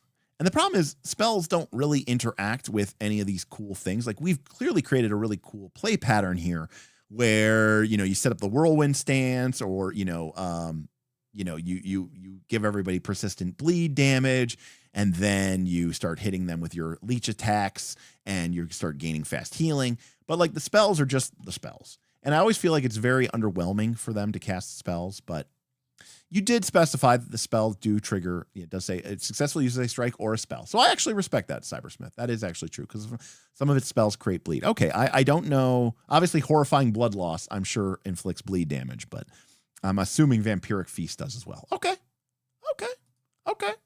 I buy it. That's a nice little save. All right, Cyber. Let's do our final one here. I like the concept. It's actually probably one of my more favorite concepts. It's still a big bundle of leeches. But so, the base there is probably like a 16, but I like that it's this psychic entity, and I like that it's got a different vibe to it, being intelligent and being able to be reasoned with. I think that makes it a little bit more interesting and cool. So I liked the lore and I liked the concept. The setting integration. Yeah, I mean, it's a weird psychic leech monster. That feels pretty Pathfinder 2-y to me. There's something about it I can't quite tell that feels a little off, but I still like it a lot. The mechanics. How well do these mechanics integrate with Pathfinder 2? I think you did a good job here. The stances are pretty well established. You're not coming up with some sort of weird room using persistent bleed damage. It's not overly long or overly complicated. Overall, I think you did a pretty good job integrating here. 18. Powers and abilities. Creative use of these. I mean, we've seen a lot of this here. It's damage that causes bleeding, that causes sucking out life, and so from that perspective, it kind of does what I expected to do. I like that it can change between the two different forms. It's kind of an interesting thing. It's kind of doing this, and this is kind of what Wojo was going for, but I think this is done a little bit better. So I'm going to give you a point higher than Wojo. Presentation, clean presentation. Standard Pathfinder 2 thing. I like that you included the recall knowledge, so going to give you a 10 there. For art and any bonuses or extras, you did not include any art, so I kind of got to ding you there a little bit, but overall, I like that you included the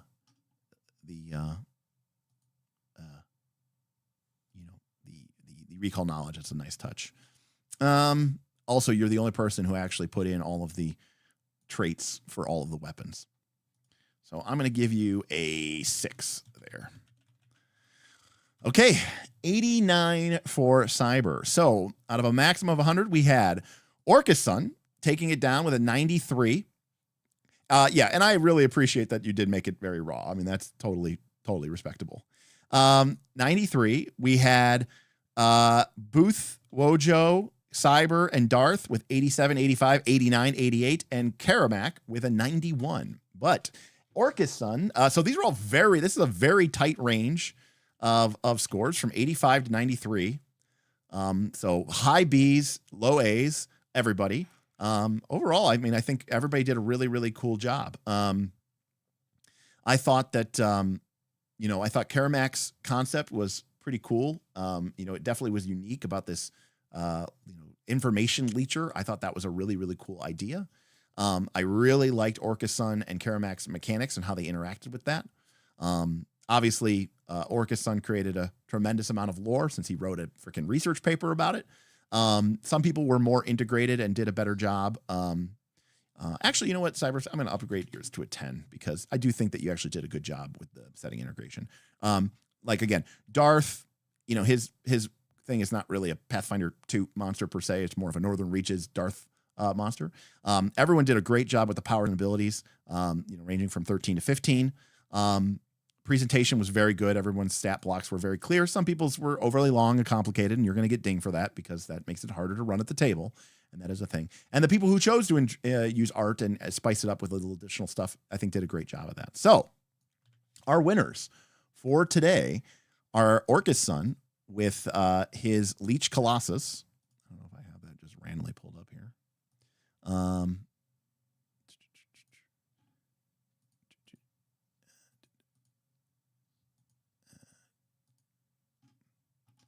the Lord of Leeches with its bone armor, Orcasun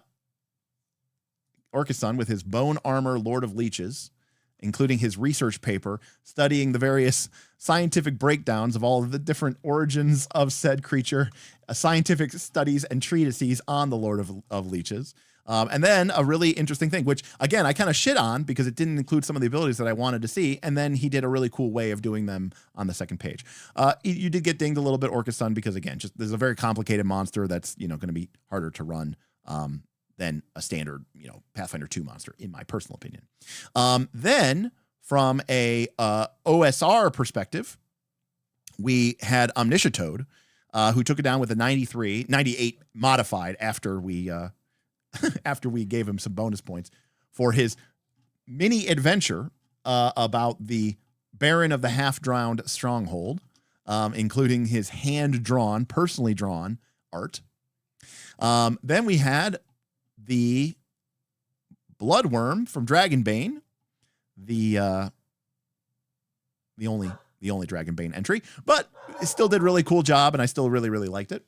And then lastly, the Great Parasitic Fungus, which included a full multi-phased Fabula Ultima style natural fantasy fungal avatar that is trying to take down the Great World Tree, including multiple clocks and phases. And my dog is barking.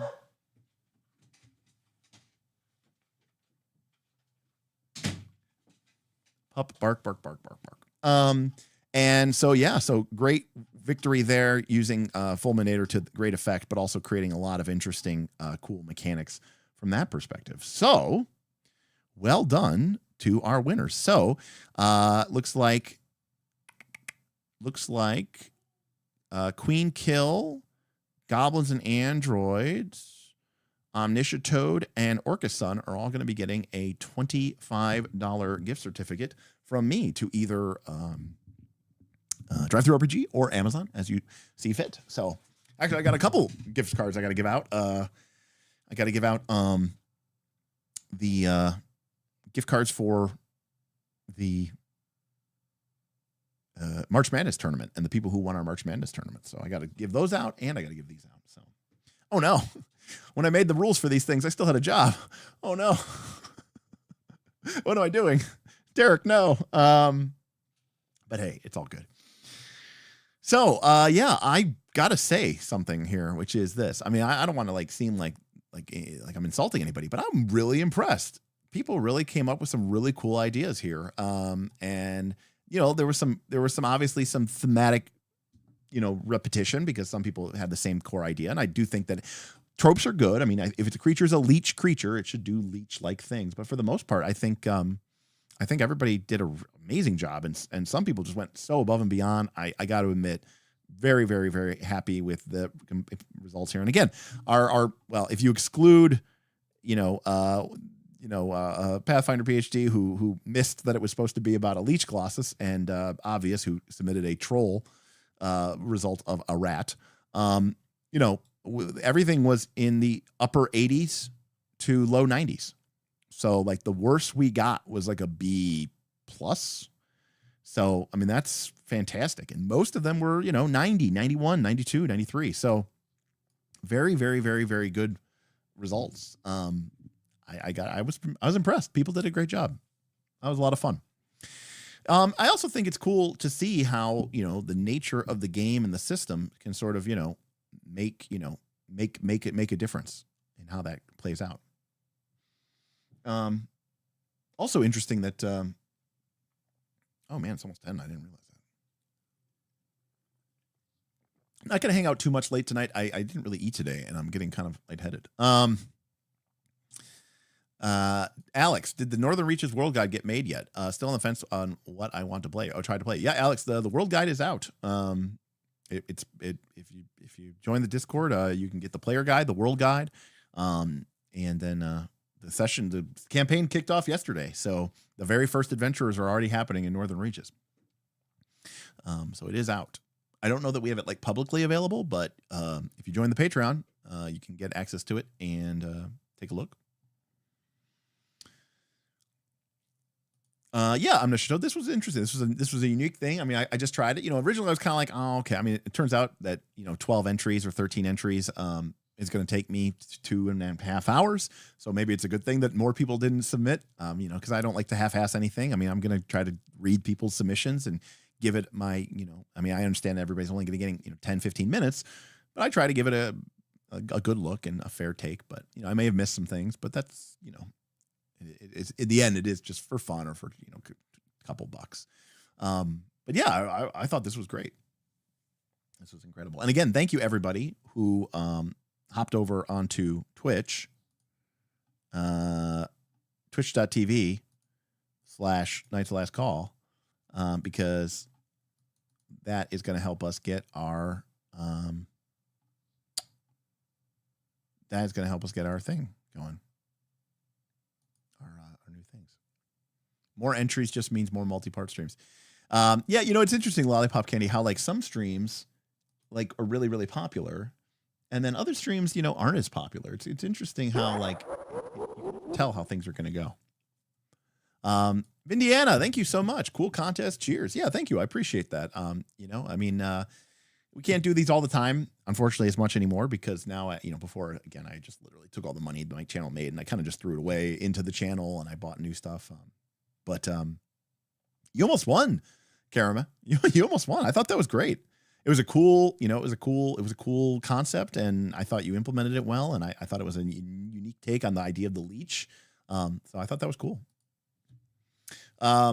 Maybe I was just, I think I was a little biased in being like, if you try to do something other than just leeches, like literally bug, little squirming bug things, I think that I was a little biased towards that just because I wanted to see what people would do with it. So, in fact, a lot of the winners, I guess not Omniscitoad, but a lot of the winners went in kind of a different direction, which I kind of liked.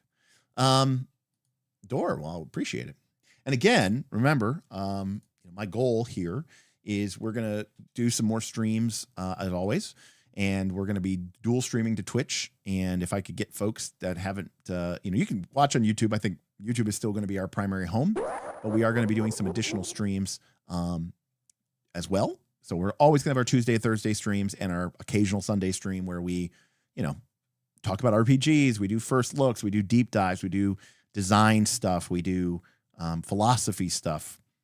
We talk about different systems. We talk about different methodologies, GM advice, player advice, mapping advice, dungeon advice, the whole shebang. But because I don't have to work, well, I shouldn't say I don't have to work. I can't work because I do not have a job. We're going to do some additional streams, and we may do some streams at some different times, late at night, which might reach different time zones, maybe middle of the day, which might reach different time zones. So, and with those, I feel a little bit more freedom to try to do different things. So you might see some stuff on the stream feed, which is maybe a little bit more, more different. Like I'm going to stream me playing Final Fantasy 1. You may not care about watching me play a 40-year-old, whatever, NES game. Totally fair. And I really want to make sure that people know that the other content is going to continue. This new content does not replace the old content. It just augments it. But my hope is that once we get affiliate status on Twitch, if you're not using your Amazon Prime sub, once we get that here in the next couple weeks, that maybe you can, on a monthly basis, if you want to support the stream and have it cost no extra money to you, and you're not using your Amazon Twitch Prime sub, that you hop over to our Twitch channel, twitch.tv/nightslastcall, and you throw us your Prime support, because it doesn't cost you anything. It only costs Jeff Bezos money, and it's an extra $2 for me. And I know some people support me already, and I love you all for doing that. But for some people, money's tight. I get it. I'm trying to, and this doesn't cost you anything. So that's one of the reasons why it's why we're doing the Twitch thing. It's a great way for people. Again, people brought this up to me. Scott, thank you so much. More funds towards the next design contest. I really appreciate that, Scott. This is more important now than ever that, the community helps support this kind of content, because, YouTube hates us, and most people don't want this. They want lists of feats, and they want, what are the 5 best feats from this new Splat book? And they want an 8-minute video, and that's not what we do here. We do 3-hour deep dives into Patreon content, monster creation from Pathfinder 2, Dragonbane, Fabula Ultima, and Shadow Dark and BXD&D. So not exactly top tier content. So it really takes the support of viewers like you, whether you're a channel member, Patreon member, tipper, super chatter, or even just someone who comes in here regularly and participates. I think that all contributes to the whole, and I really appreciate it. So, alrighty, we should be back Thursday. There might even be, again, you can never tell nowadays because sometimes I'm just like, oh, man, I'm done with my whatever I was trying to do today, and I'm home, and I don't have to work tomorrow because I don't work. Fuck it, let's go streaming. So we've done a couple late night live streams that have kind of been all over the place, and expect to see more of them. We're trying to work together a stream with Vin to do like an Australia, New Zealand stream that would be like 4 a.m. Eastern Standard Time / lunchtime in the EU / evening in Australia, New Zealand. Scott, I appreciate that. I don't, I'm aware that my, approach and take has its flaws. A lot of, my ideas, I don't get the benefit of sitting down and hashing out a script for an hour, for a week and really picking over it with a fine tooth comb and making sure I've crossed my T's and dotted my I's. This is kind of, top of mind brainstorming type content. So, sometimes it can be a little bit tangent-y and sometimes it can be a little bit all over the place, but I'm glad you appreciate the content. So I think that's much. It is hard, Lollipop. It is hard. But I am going to sign off because it's almost 10 here and I definitely need to eat some food. So, so thank you everybody for stopping by. Congratulations again to our winners. And I really appreciate everybody for stopping by today. You all are awesome in my book. And, I really, really, really appreciate you more than ever. Thanks to Scott, Vindiana, Cybersmith for the super chats tonight. That was awesome, everybody. And hey, Omniscitoad, who just won, is giving me 80% of the money he just won back, reinvesting back into the next monster contest. You put so much more into reviewing my submission than I expected. Well, thanks, buddy. And again, awesome that you went and actually like made a freaking Shadow Dark, module. I think that's amazing. So thank you so very much for that. That's incredible. That's awesome. I really, really, really, really, really appreciate that. Oh yeah, Wojo. Maybe it's a good thing that we only got 13 or 14 entries because otherwise we'd be doing this for a week. But again, thank you, Omniscitoad, and congrats. Thank you and congrats. That was a cool approach, and it was neat to see you put so much effort and time into it. As someone who puts a lot of effort and time into most of the things that I do, I appreciate it when everybody does that. But again, everybody did a great job. Nobody mailed it in except for Obvious, who is a troll and submitted a rat. So there's that. All right, everybody. Well, that's going to do it for us. We'll see you next time on Knights of Last Call. Hopefully we'll see you in the Patreon or in the Northern Reaches or on the next one.